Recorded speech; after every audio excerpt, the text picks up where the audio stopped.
এটা West Bengal police কনস্টেবলের practice set. এখন West Bengal police constable practice set আমরা দেখব। তো আপনারা সবাই জানেন ওয়েস্ট বেঙ্গল পুলিশ কনস্টেবলের সিলেবাস সম্বন্ধে 25টা থাকবে জেনারেল স্টাডিজ, 25টা থাকবে অঙ্ক এবং 25টা রিজনিং, সঙ্গে 10টা কিন্তু থাকবে ইংরেজি। তো এই 85 নম্বর প্রশ্ন মোট 1 ঘন্টায় আপনাকে উত্তর দিতে হবে। এখানে প্রথমে একের দাগের প্রশ্ন আছে, দেখুন নিরক্ষরেখার উত্তর বা দক্ষিণে অবস্থিত কোনো স্থানের কৌণিক দূরত্বকে কি বলা হয়? তো এখানে আছে অক্ষাংশ, দ্রাঘিমাংশ, আন্তর্জাতিক তারিখ রেখা, কোনোটি নয়। তো এর সঠিক উত্তর কি হবে? এর সঠিক উত্তর অবশ্যই কিন্তু এর দাগ হবে, অক্ষাংশ। চলে যাবো আমরা 2 দাগের এই প্রশ্নে। প্রশ্ন আছে দেখুন, একটি কয়েন যাকে কোনো পাত্রের তলদেশে রাখা হয়েছে, পাত্রটিকে ধীরে ধীরে জলপূর্ণ করলে কয়েনটি উপরের দিকে উঠে আসে বলে মনে হয়, উহার কারণ কি? তো এর অপশান আছে আলোর প্রতিসরণ, বির অপশান আছে আলোর প্রতিফলন, সির অপশান আছে আলোর বিদ্যুতি, আর ডি অপশানে আছে আলোর সমবর্তন। তো এর সঠিক উত্তর হবে কিন্তু আলোর প্রতিসরণ। আলোর প্রতিসরণের জন্য কিন্তু এই মানে জলের পাত্রের তলদেশে জলের নিচে যে কয়েনটি আছে সেটি কিন্তু তার নিজস্ব স্থান ছাড়া একটু উপরে দেখাবে। এই একই কারণের জন্য আমরা কিন্তু কোনো মাছকে জলের নিচে ঠিক জায়গায় দেখতে পাই না। যেখানে মনে হয় যে মাছ যে জলের নিচে মাছ যেখানে আছে বলে মনে হয় ওপর থেকে, সেটা কিন্তু হয় না।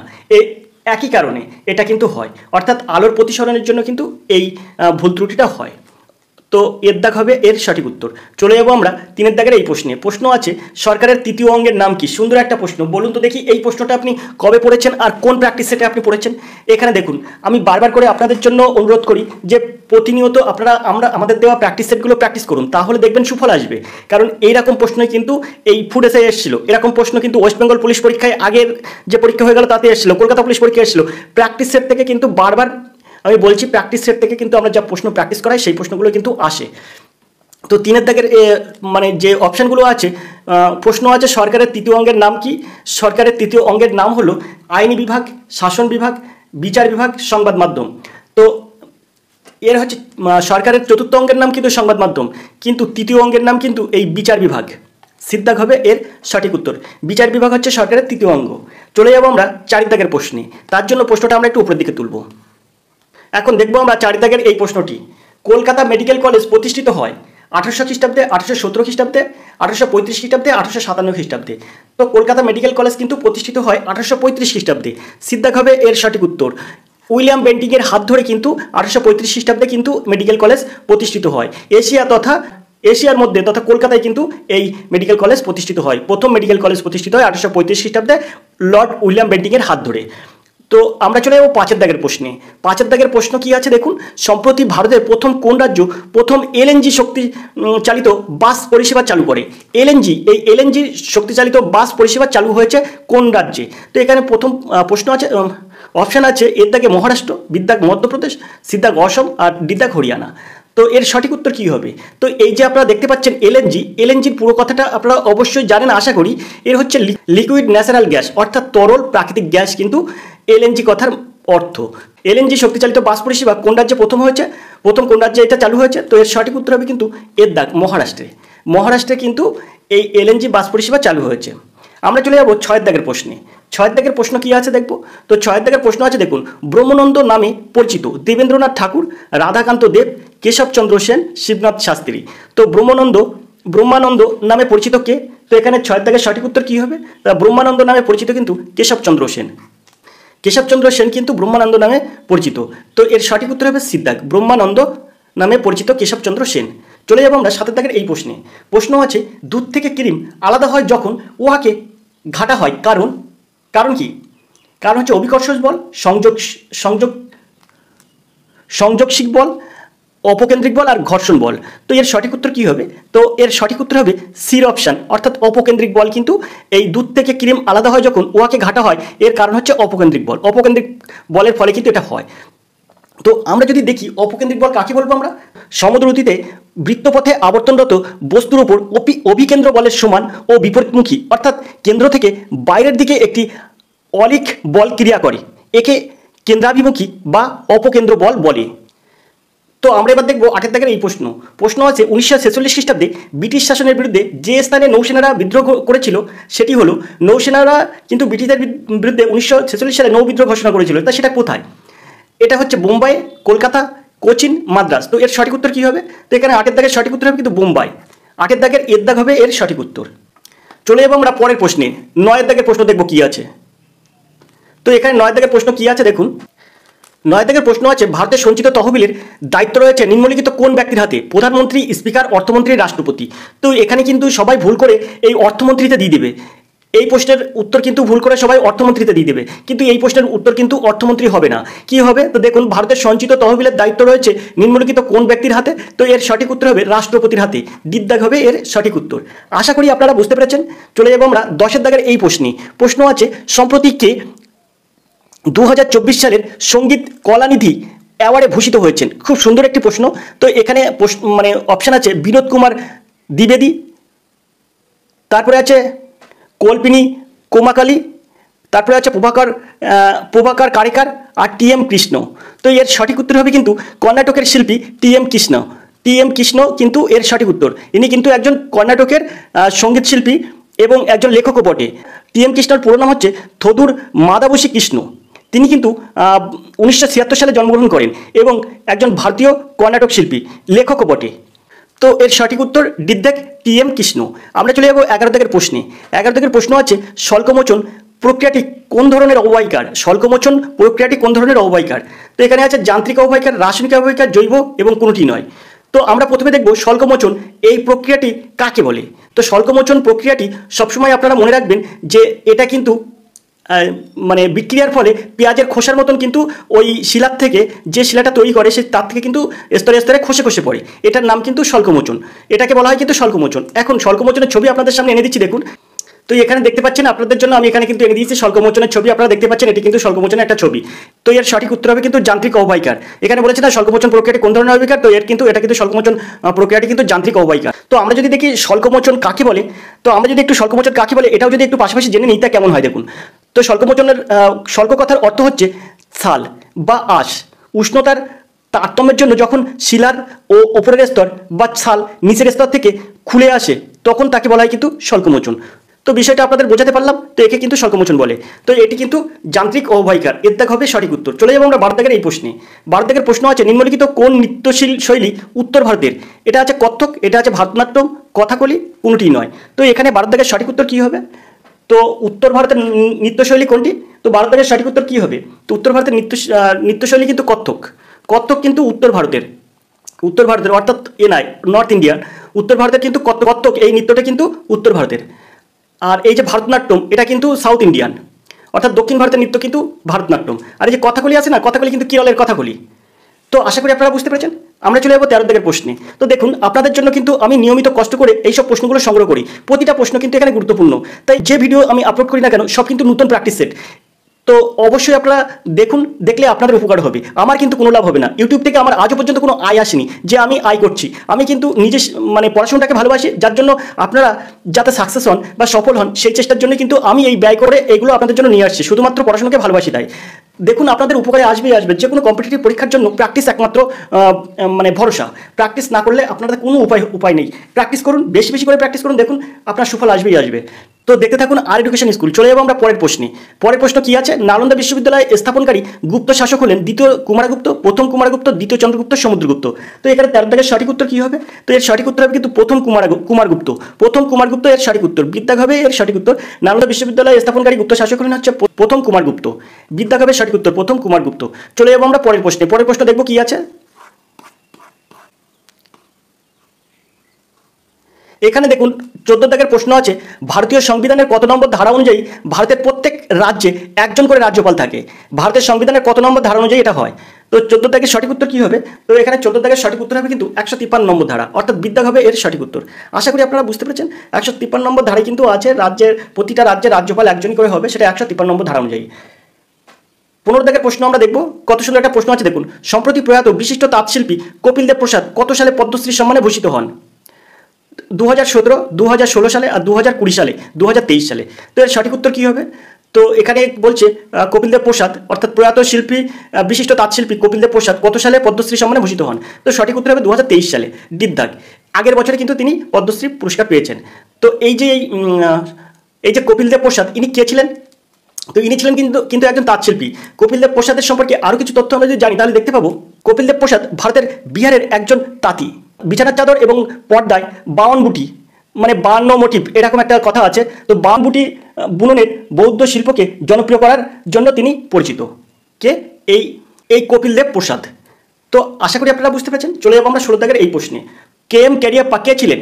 16 দাগের প্রশ্ন আছে কে এম ক্যারিয়াপ্পা কে ছিলেন? প্রথম ভারতীয় কমান্ডার ইন চিফ, প্রথম সেনাবাহিনীর প্রধান, প্রথম নৌবাহিনীর প্রধান, প্রথম সেনাবাহিনীর প্রধান। তো এখানে 16 দাগের সঠিক উত্তর কী হবে? তো 16 দাগের সঠিক উত্তর হয়ে যাবে কিন্তু আপনার এখানে যে অপশান আছে এই অপশানগুলোর মধ্যে কিন্তু প্রথম ভারতীয় কমান্ডার ইন চিফ ছিলেন কিন্তু কে এম ক্যারিয়াপ্পা, অর্থাৎ এর দাগ হবে এর সঠিক উত্তর। 16 দাগের সঠিক উত্তর হবে এর দাগ। চলে যাবো আমরা 17 দাগের প্রশ্নে। 17 দাগের একটা প্রশ্ন আছে দেখুন, সমুদ্রবায়ু সবচেয়ে বেশি বেগে প্রবাহিত হতে থাকে।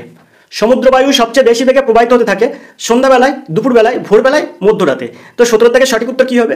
এটা কিন্তু সঠিক উত্তর হবে দুপুরবেলায় কিন্তু সমুদ্রবায়ু সবচেয়ে বেশি বেগে প্রবাহিত হয়। বিদ্যাগ হবে সঠিক উত্তর। চলে যাবো আমরা 18 দাগের এই প্রশ্নে। প্রশ্ন আছে বেতাল পঞ্চবিংশতি গ্রন্থটির লেখক হলেন ঈশ্বরচন্দ্র বিদ্যাসাগর, বিশ্বনাথ দেব, প্যারীচাঁদ মিত্র আর রামরতন তর্কভূষণ। তো এখানে যে বেতাল পঞ্চবিংশতি এই গ্রন্থটির লেখক হলেন ঈশ্বরচন্দ্র বন্দ্যোপাধ্যায়। ঈশ্বরচন্দ্র বন্দ্যোপাধ্যায় কিন্তু এই পঞ্চবিংশতি গ্রন্থের লেখক। বেতাল পঞ্চবিংশতি গ্রন্থের লেখক কিন্তু ঈশ্বরচন্দ্র বন্দ্যোপাধ্যায়। এর দাগ হবে সঠিক উত্তর। চলে যাবো আমরা 19 দাগের এই প্রশ্নে। প্রশ্ন আছে ইন্টারন্যাশনাল লেবার অর্গানাইজেশন অর্থাৎ ILO এর সদর দপ্তর কোথায় অবস্থিত? বলতে গেলে আমরা কালকে একটি ভিডিও আপলোড করেছি, তাতে কিন্তু এই প্রশ্নটা হুবহু ছিল। আমরা এখানে যে অপশনগুলো আছে সেই অপশনগুলোর মধ্যে আমরা দেখবো কোনটি, কিন্তু যেটি সঠিক উত্তর হবে তাছাড়াও কিন্তু যে অপশনগুলো আছে তার সম্বন্ধেও কিন্তু আমরা আলোচনা করে দিয়েছি, যে প্রতিটা অপশনের আলোচনা আমরা কিন্তু ওই ভিডিও করে দিয়েছি যে কোথায় কোন সংস্থার এর সদর দপ্তর। তো আশা করি আপনারা ভিডিওটা দেখেছেন, আর যদি না দেখে থাকেন তাহলে কালকের ভিডিও অবশ্যই আপনারা দেখে নেন। ওয়েস্ট বেঙ্গল পুলিশ এবং কলকাতা পুলিশ পরীক্ষায় এইসব প্রশ্নগুলো কিন্তু খুবই গুরুত্বপূর্ণ, সদর দপ্তর এগুলো কিন্তু খুবই গুরুত্বপূর্ণ। তো এর অপশান আছে প্যারিস, রোম, ইটালি, জেনেভা। তো এর সঠিক উত্তর হবে কিন্তু ডিদ্দাগ, জেনেভায়। ডিদ্দাগ হবে এর সঠিক উত্তর। চলে যাবো আমরা 20 দাগের এই প্রশ্নে। প্রশ্ন আছে কবে সারা বিশ্বজুড়ে ইন্টারন্যাশনাল ডে অফ হ্যাপিনেস পালিত হলো? 20 মার্চ, 23 মার্চ, 22 মার্চ, 24 মার্চ। তো 20 দাগের সঠিক উত্তর কী হবে? ইন্টারন্যাশনাল ডে অফ হ্যাপিনেস পালিত হলো কিন্তু 20 দাগের সঠিক উত্তর কী হবে? তো এর সঠিক উত্তর হবে এর দাগ 20 মার্চ। আশা করি আপনারা বুঝতে পারছেন। চলে যাবো আমরা পরের প্রশ্ন দেখবো কী আছে, তার জন্য প্রশ্নটা একটু উপর দিকে তুলবো। তো দেখবো আমরা 21 দাগের এই প্রশ্নটি। 21 দাগের প্রশ্নটা দেখবো। 21 দাগের প্রশ্ন কী আছে? তো 21 দাগের প্রশ্ন আছে দেখুন, সালোক সংশ্লেষ প্রক্রিয়ায় কোন প্রকার শক্তির রূপান্তর ঘটে? এখানে আছে এর দাগের অপশন আছে বৈদ্যুতিক শক্তি রাসায়নিক শক্তিতে, আলোক শক্তি রাসায়নিক শক্তি, রাসায়নিক শক্তি আলোক শক্তি, বৈদ্যুতিক শক্তি, আলোক শক্তি বৈদ্যুতিক শক্তি, রাসায়নিক শক্তি। তো অবশ্যই আলোক শক্তি থেকে রাসায়নিক শক্তি হয়, কিন্তু মাঝখানে আর কিছু হয় না। এখানে যেগুলো আছে সেগুলো অন্যরকম। তো এখানে কিন্তু সালোক সংশ্লেষ প্রক্রিয়ায় কোন প্রকার শক্তি রূপান্তর ঘটে? তো এখানে কিন্তু আলোক শক্তি রাসায়নিক শক্তিতে রূপান্তর ঘটে, অর্থাৎ বিদ্যাগ হবে এর সঠিক উত্তর। আলোক শক্তি রাসায়নিক শক্তিতে রূপান্তর ঘটে, বিদ্যাগ হবে সঠিক উত্তর। আশা করি আপনারা বুঝতে পেরেছেন। চলে যাবো আমরা 22 দাগের এই প্রশ্নে। প্রশ্ন আছে রাজগিরে আয়োজিত প্রথম বৌদ্ধ সম্মেলন কে সভাপতিত্ব করেছিলেন? তো সুন্দর একটি প্রশ্ন। উত্তর আছে অপশন আছে অজাতশত্রু, মহাকাশ্যপ, অশোক আর মহিন্দা।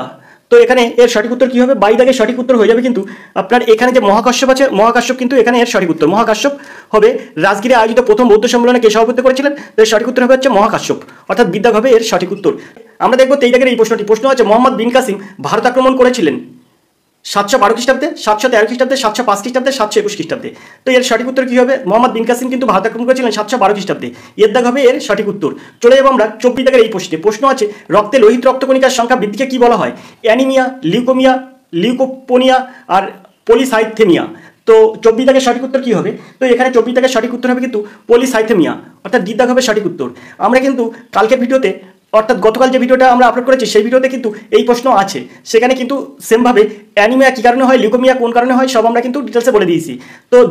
তো গতকালের ভিডিওটা অবশ্যই আপনারা দেখে নেবেন। আমরা চলে যাবো পরের প্রশ্নে। পরের প্রশ্ন দেখবো কী আছে। তো পরের যে প্রশ্নটা আছে সেটা হচ্ছে 25 দাগের এই প্রশ্ন।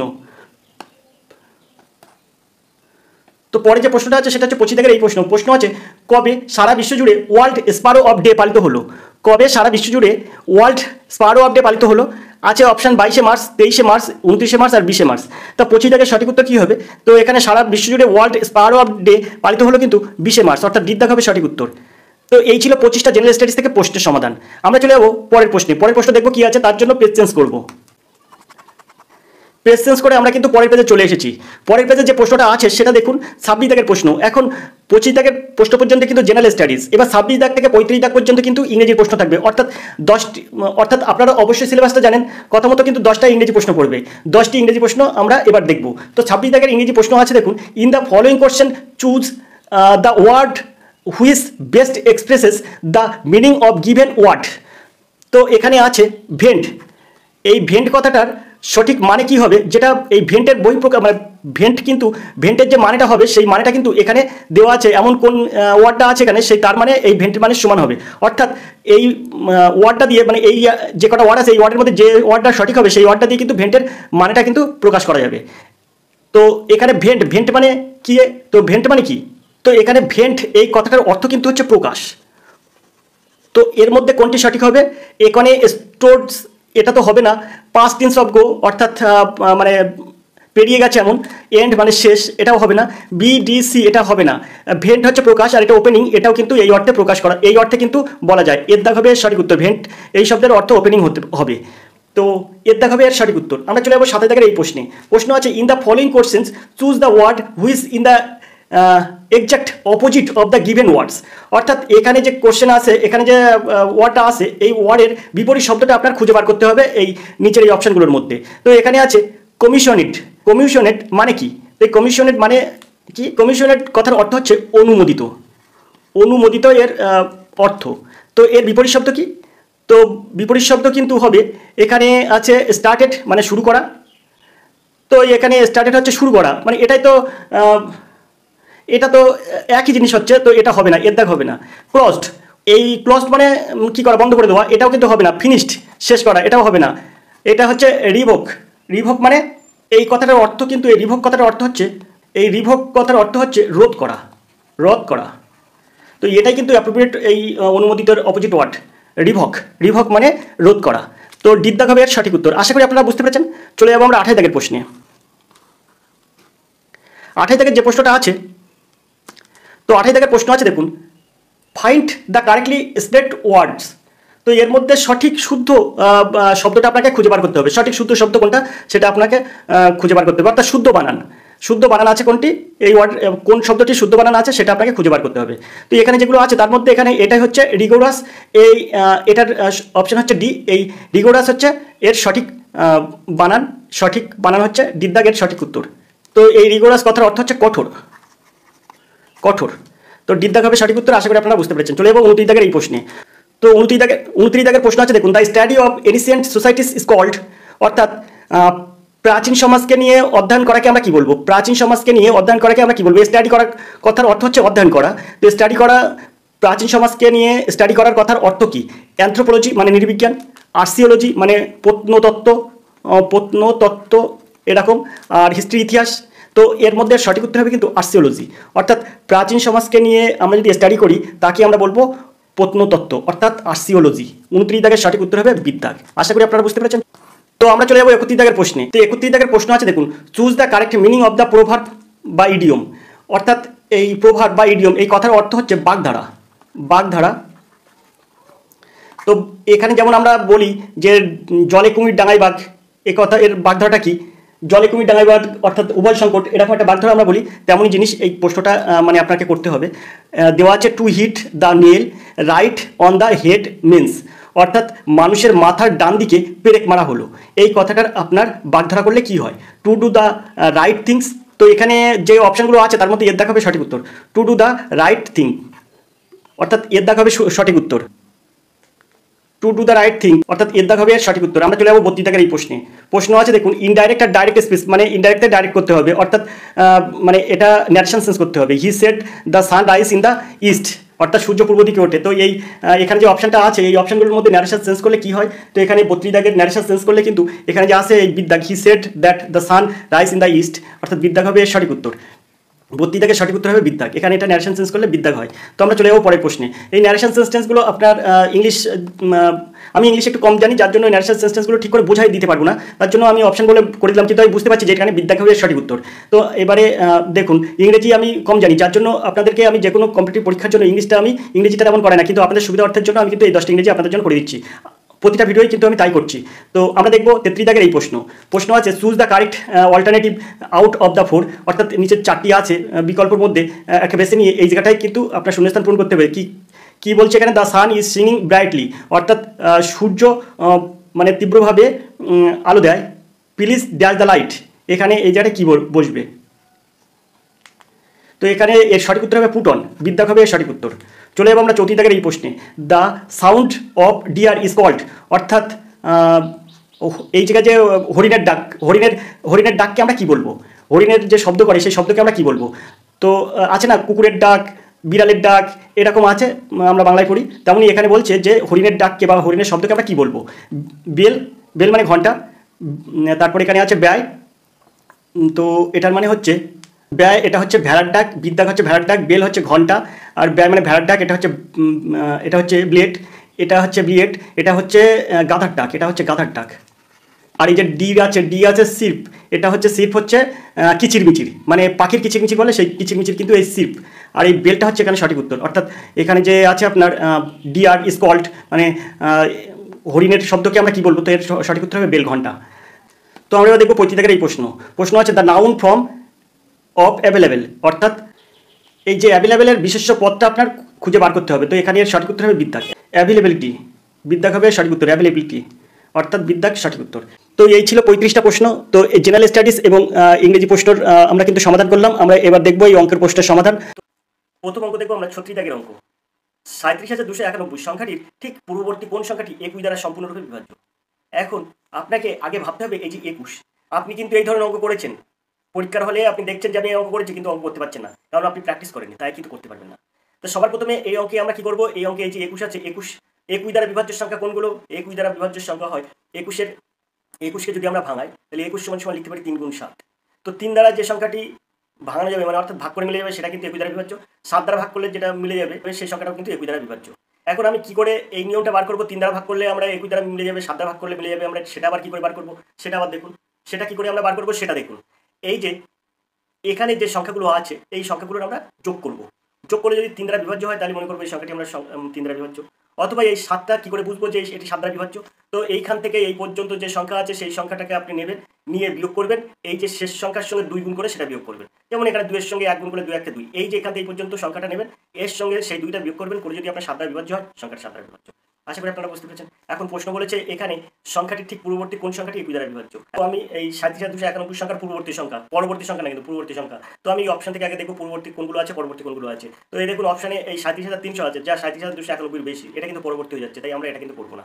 আর সব কিন্তু এখানে দেখুন 37,275 আছে, 37,225 আছে, 37,222 আছে, তার মানে এগুলো সবই কিন্তু পূর্ববর্তী সংখ্যা। এখন যেহেতু বলেছে সংখ্যাটি ঠিক পূর্ববর্তী সংখ্যা, তো 37,291 কাছাকাছি কোন সংখ্যাটা সবচেয়ে পূর্ববর্তী প্রথমে আছে? তো দেখুন 37,275, এটা কিন্তু 37,291 কাছাকাছি একটা সংখ্যা, যেহেতু এই সংখ্যাটার পূর্ববর্তী একটা সংখ্যা।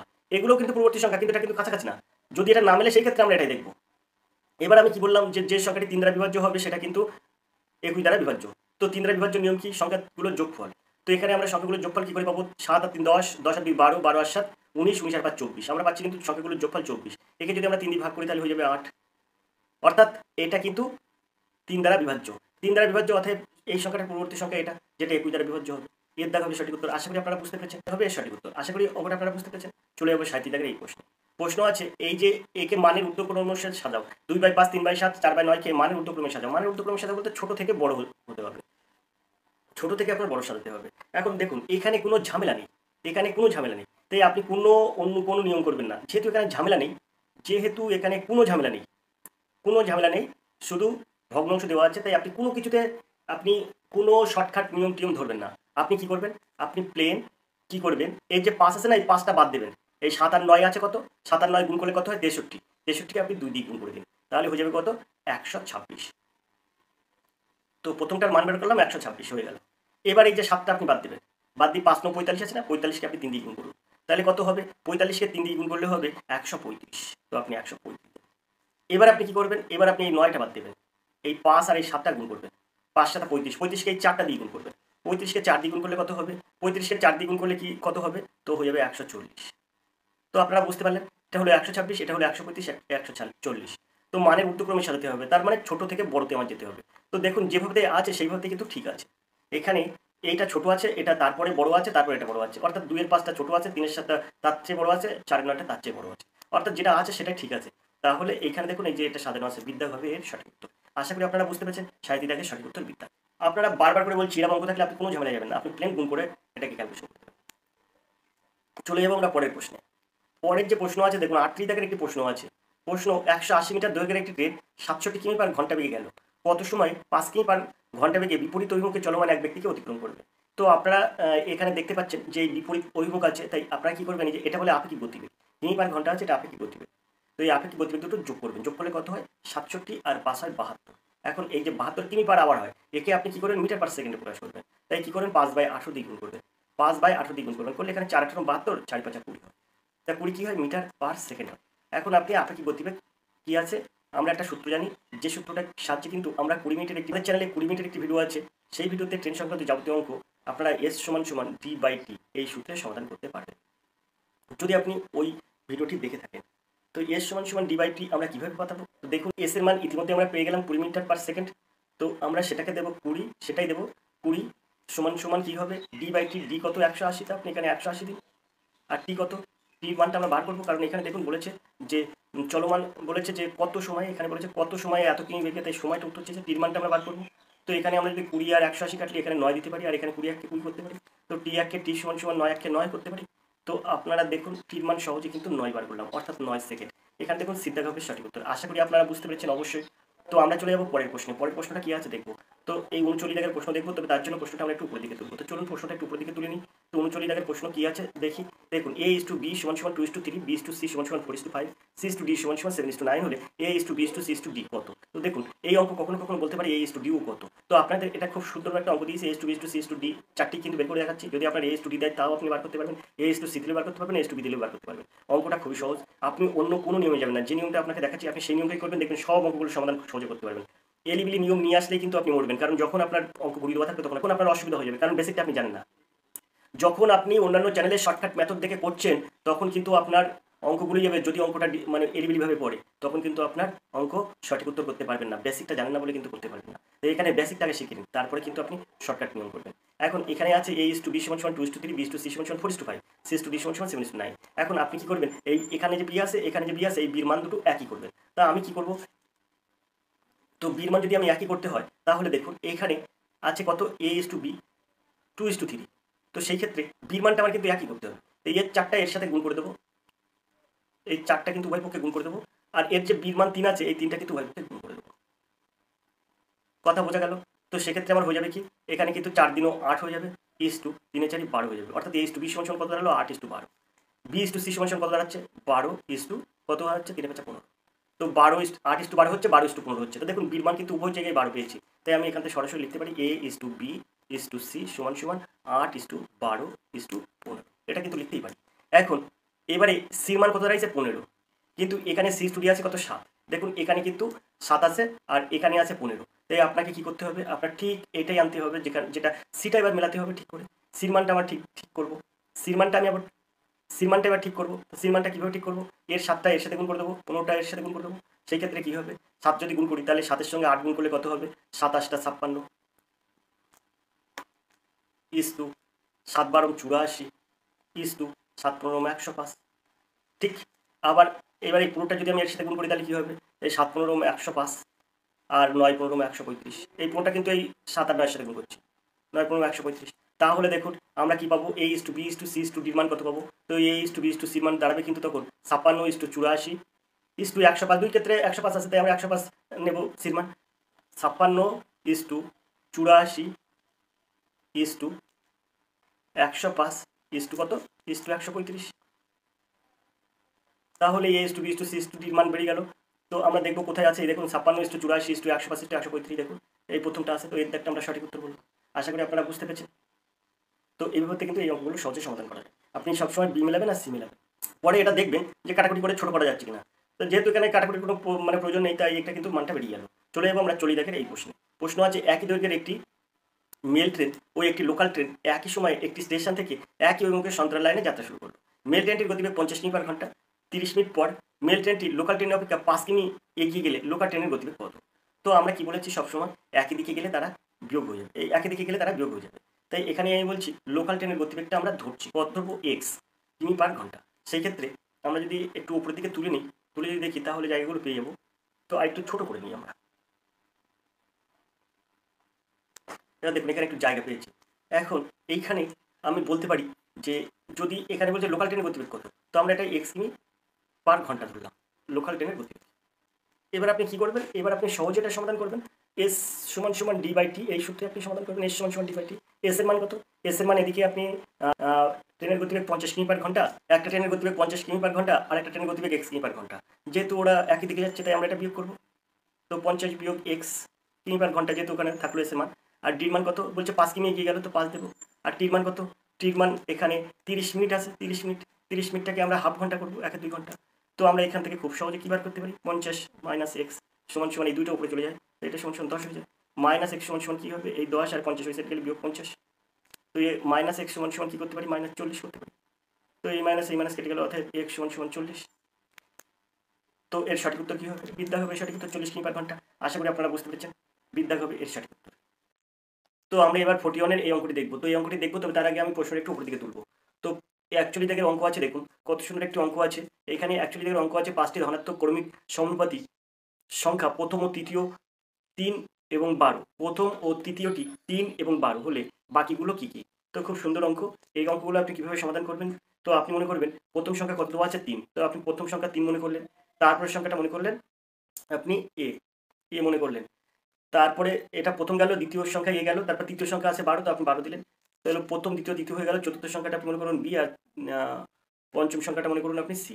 তো এটা যদি আমি ক্রমিক সমানুপাতি হিসেবে লিখি তাহলে এটাকে আমার এরকম দাঁড়ায় 3/a সমান সমান a বাই এই 12, তারপরে আপনার এটা সমান সমান 12/b, তারপরে এটা সমান সমান b/c।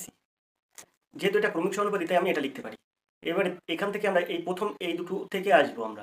তো আমরা এখান থেকে এর মান বার করবো। তো এ স্কোয়ার সমান সমান হয়ে যায় কিন্তু 36, এ সমান সমান হয়ে যায় 6। এবারে দেখুন, এবার এখান থেকে আমি কি করব? এবার আমরা এই দুটোর থেকে করব সমাধান। এখান থেকে বির মানটা বার করব। তো আমরা লিখব কি a/12 সমান সমান 12/b, এটা লিখব। তো এখানে আমরা যদি ক্যালকুলেশন করি তাহলে এই জায়গাটা এর মান কত দেবো? এর মান 6, তো 6 দেবো বাই 12, এটা সমান সমান 12/b। তো আমি যদি এটা ক্যালকুলেশন করি তো এখানে 6 দিনও 12 করতে পারি। তো বির মান আমার কত দাঁড়াবে? এখানে 6 1 6, তো বি 1 বি সমান সমান 12 24, এর মান 6 দাঁড়ালো, বির মান 24 দাঁড়ালো। এখন এ বি দুটোর মানই বেরিয়ে গিয়েছে। তো দেখুন প্রথমে 6 হবে, তারপর 24 হবে। তো 6 আছে আর 24 আছে, কিন্তু এই যে এটাই সিদ্ধা হবে এর সঠিক উত্তর। 6 24, এ আর বির মানটা বেরিয়ে গেল। এইখান থেকে আমরা সির মানটাও ঠিক এইভাবে বার করতে পারবো। এই যে আছে এই 12/b, এর থেকে b/c, এটার থেকে আমরা কিন্তু সহজে আমরা সির মানটা বার করতে পারবো 48। তো ওটা দেখালাম না, ওটা আপনারা নিজেরা করে নেবেন। এখানে আমার প্রথম দুটো এর মান এবং বির মানটা বেরিয়ে গিয়েছে, তাই আমরা কিন্তু 6 24 করে ফেললাম। তো আশা করি আপনারা বুঝতে পেরেছেন এখানে বাকিগুলো কি কি 6 24 আর 48 হবে। সিদ্ধা হবে সঠিক উত্তর। চলে যাবো আমরা 42 দাগের এই প্রশ্নে। প্রশ্ন আছে দেখুন, 2 কিগ্রা 250 গ্রাম সমান সমান 0.72 কুইন্টাল এর শতকরা কত ভাগ? এখানে আছে দেখুন 2 কিগ্রা 250 গ্রাম, 2 কিগ্রা 250 গ্রাম মানে 2000 গ্রাম, 2250 গ্রাম, অর্থাৎ 2 কিগ্রাকে আপনি গ্রামে প্রকাশ করে নিন। তাহলে 2000 গ্রাম আর 250 গ্রাম তার সাথে যদি যোগ করেন তাহলে হয়ে যাচ্ছে কত? 2250 গ্রাম। এটা কিন্তু হয়ে যাচ্ছে 2250 গ্রাম। এবার 0.72 কুইন্টাল, তাহলে শুধু মনে করুন কুইন্টাল নেই, আপনি মনে করুন 0.72 আছে। তাহলে এটাকে আপনি কি করবেন? 0.72কে যদি আপনি কোনো কুইন্টালকে যদি কিছু নেই, 0.72 আছে, তাহলে এটার অর্থ কি? এটা যদি আপনি ভগ্নাংশে প্রকাশ করেন তাহলে এটা হয়ে যায় 72/100, তাই হয়ে যায়। তাই দুটোটাকে দশমিকের জন্য নিচে 100 দিয়ে দেবো। এবারে সেটাকে যদি 72 কুইন্টাল ধরি, মানে এটার এত কুইন্টাল, এই 72/100 কুইন্টাল সমান কত কেজি? এখন এটাকে আমরা কি করবো? এটাকে আমরা গ্রামে প্রকাশ করবো। তো প্রথমে আমরা কেজিতে প্রকাশ করি, তো এত কুইন্টাল সমান 72/100, এত কুইন্টাল আমরা কেজিতে প্রকাশ করলে কি হবে? গুণ 100। তো এই 100 আর এই 100 কেটে দেবো, কারণ 1 কুইন্টাল সমান 100 কেজি, তাই আমরা গুণ করবো 100 দিয়ে। তাহলে থাকবে কত? 72 হয়ে যাবে 72 কেজি। এখানে কিন্তু 72 কেজি হয়ে গেল, 100 দিয়ে যে গুণ করলাম সেটা 72 কেজি হয়ে গেল। 72 কেজিকে কি করবো? আমরা 1000 দিয়ে গুণ করবো, করলে হয়ে যাবে 72,000 গ্রাম হয়ে যাবে, 72,000 গ্রাম। তো এই এত কি গ্রাম বাই 72,000, এবারে এত গ্রাম হয়ে গেল, দুটোই কিন্তু গ্রাম হয়ে গেল। এবার শতকরা যেহেতু বলেছে তাহলে এটাকে শতকরা করে নিচ্ছে, 100 দিয়ে গুণ করে দেবো। এবার আমি কি করবো? এই শূন্যটা আর এই শূন্যটা কাটবো, এই শূন্যটা আর এই শূন্যটা কাটবো, আর এই একটা শূন্য আর একটা শূন্য কাটবো। 25 9 25 200, 9 25 225। তো 9 25 225 মানে এখানে 25 দিতে পারি, আর 8 9 72 করতে পারি, 8 নিচে দিতে পারি। তো এখানে হয়ে যাচ্ছে কত? 25/8। 25/8 সমান সমান কত? 3 পূর্ণ 1 8, অর্থাৎ এর দেখা হবে সঠিক উত্তর 3 পূর্ণ 1 8%। আশা করি আপনারা বুঝতে পেরেছেন। দেখবো আমরা 43 দাগের এই অঙ্কটি। অঙ্ক আছে একটি বাক্সে 1 টাকা 50 পয়সা ও 25 পয়সা মিলিয়ে মোট 570টি মুদ্রা আছে। তাদের মূল্যের অনুপাত আছে 5:3:2। এটা হলে বাক্সে 25 পয়সা মুদ্রা কটি আছে? তো এখানে আপনি কি করবেন? আপনি এখানে মূল্যের অনুপাত আছে 5:3:2, তাহলে এই 1 টাকা 50 পয়সা এবং 25 পয়সার সংখ্যার অনুপাতটা কি হবে? তো সংখ্যার অনুপাত করবেন এরকমভাবে, 5 গুণে 1, 1 টাকা যেহেতু বলেছে তাই 5 গুণে 1 ইস টু 3 গুণ কটা 50 পয়সায় 1 টাকা হয়? দুটো 50 পয়সা, তাই 3 গুণ 2 দেবেন ইস টু কটা 25 পয়সায় আপনার 1 টাকা হয় 4টি 25 পয়সায়, তাই কিন্তু 2 গুণ 4, এদের কিন্তু সংখ্যার অনুপাত বেরিয়ে গেল। এটা 1 টাকা 50 পয়সা এবং 25 পয়সার সংখ্যার অনুপাত এটা বেরিয়ে গেল। তো এটা সমান সমান আমরা কি লিখতে পারি, 5 একে 5 ইস্টু 3 দিনও 6 ইস্টু 4 দিনও 8। এখন বলেছে 25 পয়সার সংখ্যা কটি। আপনার 1 টাকা 50 পয়সা এবং 25 পয়সার সংখ্যার অনুপাত দাঁড়িয়েছে 5:6:8। আপনার 1 টাকা 50 পয়সা এবং 25 পয়সা মিলিয়ে মোট কটা মুদ্রা আছে, 570টি মুদ্রা। কিছুই না, তাহলে 570কে গুণ করে দেবো, করলে আমরা 25 পয়সার মুদ্রাটা বার করবো। কিভাবে গুণ করবো, আনুপাতিক ভাগার দিয়ে গুণ করবো। কার আনুপাতিক ভাগার দিয়ে গুণ করবো, 25 পয়সার আনুপাতিক ভাগার দিয়ে গুণ করবো। 25 পয়সা শেষে, তাহলে এর শেষের এই যে 8 আছে, 8টা আমরা উপরে দেবো, আর এই 5 আর 6 11 আর 8 কত হয় 19। যেভাবে আপনি আনুপাতিক ভাগার দিয়ে গুণ করেন সেভাবে আপনি করবেন। তো 19 দিয়ে এটা যদি আমরা কাটাকুটি করি, তা 3 19 57 অর্থাৎ 30। 30কে যদি আপনি 8 দিয়ে গুণ করেন তাহলে হবে 240। ব্যাস, সিম্পল। তো বিদ্যাভাবে এর সঠিক উত্তর। আশা করি আপনারা বুঝতে পেরেছেন। তো আমরা চলে যাবো পরের প্রশ্নে। পরের প্রশ্ন দেখবো কি আছে। এখানে আমরা 44 দাগের এই প্রশ্নটি দেখব। প্রশ্ন আছে, একটি পরিবারে চাল ও গমের খরচের অনুপাত 7:3। বর্তমানে চালের দাম 2:3 অনুপাতে এবং গমের দাম 4:5 অনুপাতে বৃদ্ধি পায়। বর্তমানে ওই পরিবারে চাল ও গমের খরচের অনুপাত কত হবে? তো আপনি এটা কিভাবে সহজে সমাধান করবেন দেখুন। তো এখানে অঙ্কটা আমি খুব সহজে সমাধান করব। এখানে বলেছে চাল ও গমের খরচের অনুপাত কত বলেছে, 7:3। তো আমি এখানে 7:3 লিখবো, 7:3। 7 আমরা দূরে লিখলাম, 7 এখানে লিখলাম, 3 এখানে লিখলাম, একটু দূরে দূরে লিখলাম। এখন দেখুন, বর্তমানে চালের দাম বলেছে 2:3। বর্তমানে চালের দাম 2:3 অনুপাতে এবং গমের দাম 4:5 অনুপাতে বৃদ্ধি পায়। তো আমরা কি করব, আমরা এবার এই 7কে গুণ করব, এই 3কে গুণ করব। কত দিয়ে গুণ করব, বর্তমানে চালের ক্ষেত্রে এটা আছে, তো চাল কত আছে, 2:3 অনুপাতে। তো আমরা কি করব, 3টা আমরা উপরে লিখব আর এই 2টা নিচে লিখব। সেমভাবে 4:5, 5টা আমরা উপরে লিখব, 4টা আমরা নিচে লিখব। এখন এটাকে আমরা ক্যালকুলেশন করব, মাঝখানে একটা অনুপাত দেব। এখন দেখুন, এটা কিন্তু 4। এখন কি হবে, 3 সাথে 21, 21/2 ইস্টু 3 5 15/4। এখন আমি এটাকে 2 দিনও 4 করতে পারি। আর কি করতে পারি, আর এখানে 15টাকে কেটে 5 দিতে পারি, 21টাকে কেটে 7 দিতে পারি। তো এখানে হচ্ছে 7/1 ইস্টু 5/2। এখন আমরা খুব সহজে কি করতে পারি, 7 দিনও 14 ইস্টু 5 একে 5 করতে পারি। তো বর্তমানে ওই পরিবারের চাল ও গমের খরচের অনুপাত কত হবে, 14:5। অর্থাৎ এখানে দেখুন, এখানে বৃদ্ধাগ হবে এর সঠিক উত্তর। আশা করি আপনারা বুঝতে পেরেছেন। 44 থেকে সঠিক উত্তর হবে 14:5, বৃদ্ধাগ হবে সঠিক উত্তর। তো আশা করি আপনারা বুঝতে পেরেছেন। আমরা চলে যাবো পরের প্রশ্নে। পরের প্রশ্ন দেখবো কি আছে। তার জন্য পেজটা একটু চেঞ্জ করে দেবো। পেজ চেঞ্জ করে আমরা কিন্তু 45 দাগে চলে এলাম। একটি আয়তক্ষেত্রের দৈর্ঘ্য প্রস্থ যথাক্রমে 20% ও 10% বৃদ্ধি পেল, ক্ষেত্রফল শতকরা কত বৃদ্ধি পাবে? দেখুন, অঙ্কটা খুবই সহজ। প্রথমে 20% বাড়বে, তারপরে 10% বাড়বে। তো আমরা কি করব, 20 যোগ 10 যোগ 20 গুণ 10/100। এটাকে যদি আমরা ক্যালকুলেশন করি তাহলে আমরা এর উত্তরটা পেয়ে যাব। তো কত হবে, এই 10 আর এই 100 কাটলে হবে 10, আর এই 10 আর এই 20 কাটলে হবে 2। তো 20 আর 10 30 আর 2, 20 আর 10 30 আর 2 কত হয় 32। এখানে কিন্তু 32% বৃদ্ধি পাবে। আশা করি আপনারা বুঝতে পেরেছেন। বিদ্যা হবে সঠিক উত্তর। 45 থেকে সঠিক উত্তর হবে বিদ্যা, 32%। সবসময় নিত্য নতুন প্র্যাকটিস সেট পেতে অবশ্যই চ্যানেলের দিকে নজর রাখুন, চ্যানেলটি সাবস্ক্রাইব করে রাখুন। চলে যাবো 46 এর এই প্রশ্নে। প্রশ্ন আছে, 4 টাকায় 5টি লেবু ক্রয় করে 8 টাকায় 6টি লেবু বিক্রি করলে শতকরা কত লাভ বা ক্ষতি হবে? তো খুব সুন্দর একটি অঙ্ক। 4 টাকায় কি করছে, 5টি লেবু ক্রয় করছে, করে কি করছে, 8 টাকায় 6টি লেবু বিক্রি করছে। তো আপনি এখানে সবসময় একটি লেবুর ক্রয় মূল্যটা দেখবেন কত হচ্ছে। 5টি লেবুর ক্রয় মূল্য 4 টাকা, একটি লেবুর ক্রয় মূল্য কত, তো একটি লেবুর ক্রয় মূল্য 4/5 টাকা। এখানে বলেছে 6টি লেবু বিক্রি করছে, তা 6টি লেবুর ক্রয় মূল্য কত, তো 6টি লেবুর ক্রয় মূল্য কিন্তু হবে গুণ 6। তো এখানে হচ্ছে 24/5 টাকা। ক্রয় মূল্য হচ্ছে 24/5 টাকা। 24/5 মানে কত, 24/5কে যদি আমি ক্যালকুলেশন করি অর্থাৎ ভাগ করি, তাহলে কিন্তু এরকম দাঁড়াবে 4 × 5 = 20 আর 4 দাও 24। 4 থাকলো, এবার আমি একটা 10 দিলাম, দিলে এখানে একটা শূন্য আসলো। তো এখানে কত হবে, 5 × 8 = 40, অর্থাৎ 8 দিলে 40 হয়ে যাচ্ছে। তো দেখুন এখানে 4.8 হচ্ছে। তার মানে কি, 6টি লেবুর ক্রয় মূল্য হয়ে যাচ্ছে কিন্তু 4 টাকা 80 পয়সা। 6টি লেবুর ক্রয় মূল্য হয়ে যাচ্ছে 4 টাকা 80 পয়সা, বিক্রি করছেন কত, 8 টাকায়। তাহলে লাভ হচ্ছে কত, 8 - 4 টাকা 80। তাহলে আপনার লাভ হচ্ছে 3 টাকা 20 পয়সা। এই 3 টাকা 20 পয়সা কিন্তু আপনার লাভ হচ্ছে। ক টাকা 3 টাকা 20 পয়সা লাভ হচ্ছে, এই 4 টাকা 80 পয়সা কিন্তু আপনার 3 টাকা 20 পয়সা লাভ হচ্ছে। তাহলে আপনি বলতে পারবেন কি, 4 টাকা 80 পয়সায় লাভ হয় 3 টাকা 20 পয়সা, 1 টাকায় লাভ হয় কত, তো এই 3.20 নিচে চলে যাবে 4 টাকা 80, আর 100 টাকা লাভ হয় কত, তাই আপনি 100 গুণ করে দেবেন। এবার দেখুন, উপরে 2 টাকার দশমিক, এটা নিচে 2 টাকার দশমিক, এটা তুলে দিলাম। আমরা কি করবো, এবার আমরা এই 16টা কাটবো আর এই 320 একটা শূন্য কাটবো। 6 × 8 = 48, অর্থাৎ 6 আর 32টাকে যদি 8 দিয়ে আমরা ভাঙি তাহলে 4 8 32। আবার এখানে আছে 2, তারপর দেখুন এখানে আছে 4, তো 2 দিনও 4, আর এখানে 6 কাটলে 3 দিনও 6, তো 2 এর 3, তো এখানে হচ্ছে 200/3। তো আপনি 200/3 যদি আপনি ভাঙান তাহলে 66.2/3%, যেহেতু এটা লাভ হচ্ছে, কারণ আপনার এখানে দেখিয়ে দিলাম লাভ হচ্ছে, লাভ, তাই 200/3 যদি আপনি ভাঙান তাহলে 66.2/3% হবে। দেখুন এখানেও 66.2/3, এখানেও 66.2/3%। তো যেহেতু আপনার লাভ হচ্ছে তাই আপনি এখানে এর দাগ হবে সঠিক উত্তর, আপনি এর দাগ এখানে সঠিক উত্তর করবেন, 66.2/3% লাভ হবে। আশা করি আপনারা বুঝতে পেরেছেন। তো আমরা এবার দেখবো 47 দাগের এই অঙ্কটি। 47 দাগের অঙ্ক আছে, দেখুন 1 টাকায় 12টি পেন বিক্রি করায় 4% ক্ষতি হয়, টাকায় কটি বিক্রি করলে 44% লাভ হবে। তো অঙ্কটা খুবই সুন্দর অঙ্ক এবং সহজে আপনি সমাধান করতে পারবেন। কিছু না, এখানে যে 4% ক্ষতি হয়, 4% ক্ষতি কথার অর্থ কি আপনারা জানেন? 4% ক্ষতি কথার অর্থ হচ্ছে 100 টাকা বিক্রয় মূল্য হলে, 100 টাকা ক্রয় মূল্য হলে বিক্রয় মূল্য 96 টাকা, অর্থাৎ আপনার 100 থেকে 4 বিয়োগ হয়ে যাচ্ছে, 44% লাভ করছে। 44% লাভ করার কথার অর্থ কি? 100 টাকা ক্রয় মূল্য হলে বিক্রয় মূল্য 144 টাকা, অর্থাৎ 100 সঙ্গে 44 যোগ হচ্ছে, তা আপনি 100 সঙ্গে 44 যোগ করে দিন, 100 যোগ 44, ব্যাস। এবারে কটি জিনিস নিয়ে আপনার ফয়সালা হচ্ছে, ফয়সালা করছেন কিন্তু আপনি 12টা জিনিস নিয়ে আপনি ফয়সালা করছেন, অর্থাৎ 12টা জিনিস নিয়ে আপনার প্রবলেম, তাই ইন্টু 12 করে দিন, ব্যাস আপনার অঙ্ক শেষ। এবার আপনি এটাকে ক্যালকুলেশন করুন, করলে এখানে আপনার উত্তর আসবে সিদ্ধার্থ 8টি।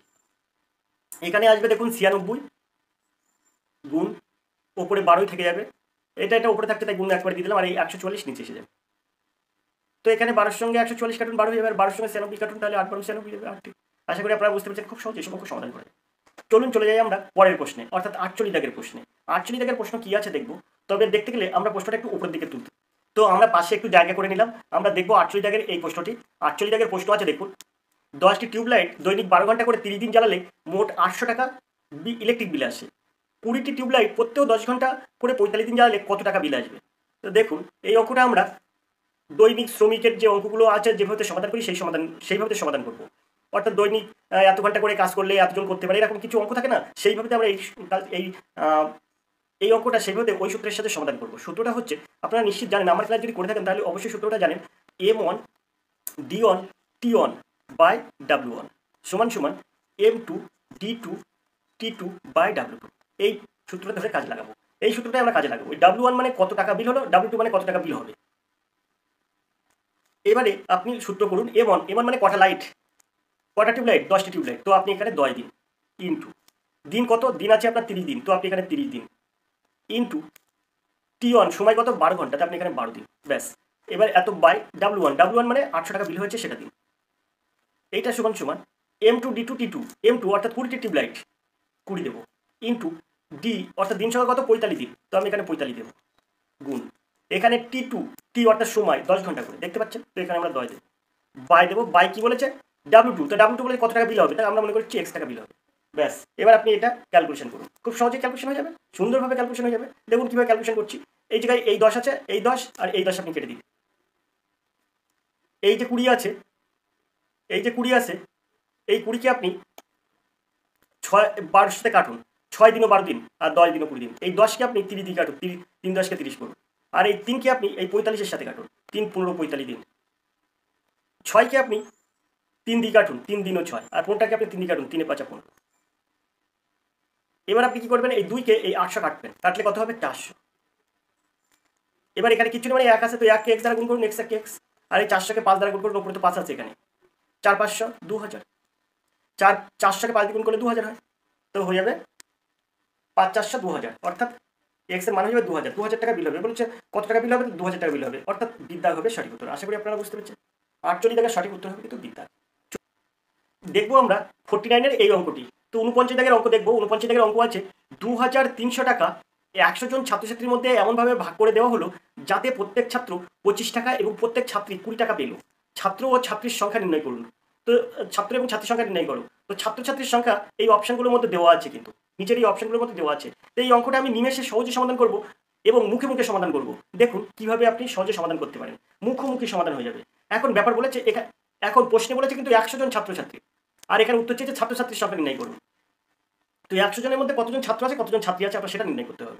তাই দেখুন আমি এই 100 জন ছাত্রছাত্রী যেহেতু বলেছে, এখানে আমার বলছে ছাত্রছাত্রীর সংখ্যা নির্ণয় করুন, তো অবশ্যই অপশানে ছাত্রছাত্রী আছে। তো দেখি প্রথমে এর অপশানটা দেখি, 25 জন ছাত্র 15 জন ছাত্রী, তাহলে 25 আর 15 40 জন ছাত্রছাত্রী হয়, তাহলে এর দাগ হবে না। বিদ্যাকে কত 50 জন ছাত্র 30 জন ছাত্রী 80 জন ছাত্রছাত্রী হচ্ছে, 100 জন হচ্ছে না কিন্তু, তাহলে বিদ্যাটা হবে না। সিদ্ধাকে দেখি 60 আর 40, অর্থাৎ 60 আর 40 যদি 100 হবে, 60 জন ছাত্র 40 জন ছাত্রী, তাহলে আমার 100 হচ্ছে। তো এখানে আমি বলতে পারি সিদ্ধাকে উত্তর হতে পারে। এবার দেখুন ডি দাগ হতে পারে বলছি কেন, কারণ এখন ডি বাকি আছে। তো ডিতে 30 জন ছাত্র আছে, 20 জন ছাত্রী আছে, 30 আর 20 50 জন ছাত্রছাত্রী হচ্ছে, 100 জন হচ্ছে না কিন্তু, তার ডি দাগে উত্তর হবে না। তাই আমি এখানে নিশ্চিতই বলতে পারি সিদ্ধাকের সঠিক উত্তর। খুব সুন্দরভাবে এই অঙ্ক সমাধান করা যায়, মানে উত্তর থেকেই সমাধান করতে পারবেন আপনি। 100 জন ছাত্রছাত্রী, তাই এখানে উত্তর হয়ে যাবে সিদ্ধাক। এখন অঙ্ক করা লাগলো না। এখন যদি আপনি বলেন যে এটা আমরা কি করে বুঝবো, এখানে যদি 100 থাকতো, এখানে যদি কোনো একটা অপশন যদি ওরকম 70 আর 30 থাকতো, বা 60 আর 40, অপর একটা যদি 40 আর 60 থাকতো, তাহলে কি করে আমি বুঝতাম? তো সেই ক্ষেত্রে আপনি কিভাবে বুঝবেন তাই দেখুন। যদি আপনার 100টা এখানে দেখাচ্ছে 30 না হয়ে এখানে 70 দিল, এখানে 30 দিল, দেখুন এখানে 100 হয়ে যাবে। সেই ক্ষেত্রে যদি এরকম থাকতো, তাহলে আপনি তো কোনটা ঠিক করতেন, সেটা তো তখন পারতেন না। এর জন্য আমরা কি করবো, এর জন্য আমরা সির অপশনটা কিভাবে সমাধান করছি সেটা দেখুন। তো তার জন্য আমরা এই জায়গাটা একটু মুছে দেবো। এই জায়গাটা মুছে দেওয়ার পরে আমি আপনাদের দেখিয়ে দিচ্ছি। দেখুন একটা লাইন দেখবেন, শুধু একটা থেকে দুটো লাইন। আপনি মনে করুন ছাত্র আছে কতজন, এখানে প্রশ্ন বলেছে ছাত্র আছে, এখানে উত্তর দিয়ে দিয়েছে ছাত্র আছে 60 জন। তা আপনি 60 দিয়ে গুণ করুন। কত দিয়ে গুণ করবেন? প্রত্যেক ছাত্র কত পাচ্ছে? 25 টাকা করে। 25 দিয়ে গুণ করুন, তাহলে কত হয়? 1500 টাকা। এই টাকাটা কিন্তু 60 জন ছাত্র 25 টাকা করে পাচ্ছে, প্রত্যেকে 1500 টাকা পাচ্ছে। ছাত্রী কতজন হচ্ছে? এখানে ছাত্রী আছে কিন্তু 40 জন। তা আপনি এই ছাত্রীর জায়গায় 40 দিয়ে দেন, গুণ কত করে পাচ্ছে? 20 টাকা করে।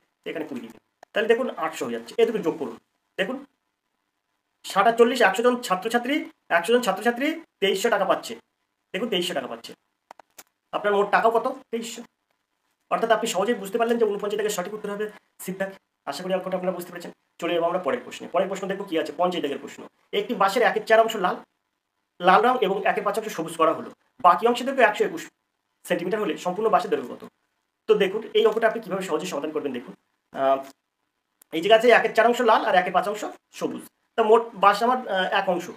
তো এর থেকে আমরা কি করবো, 1/4 আর 1/5 যোগ করবো, যোগ করে তার থেকে 1 থেকে বিয়োগ করে দেবো। তো আমরা যদি এটাকে যোগ করি তাহলে হয়ে যাবে হচ্ছে 9/20।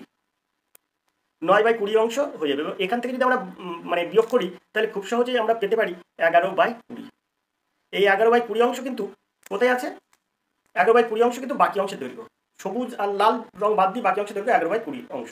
এখন বলছে বাকি অংশের দৈর্ঘ্য কত বলেছে? 121 সেন্টিমিটার। এখানে কিন্তু উত্তর দেওয়া আছে মিটারে, ঠিক আছে, আমার দরকার নেই, আগে সেন্টিমিটার বার করে নিই।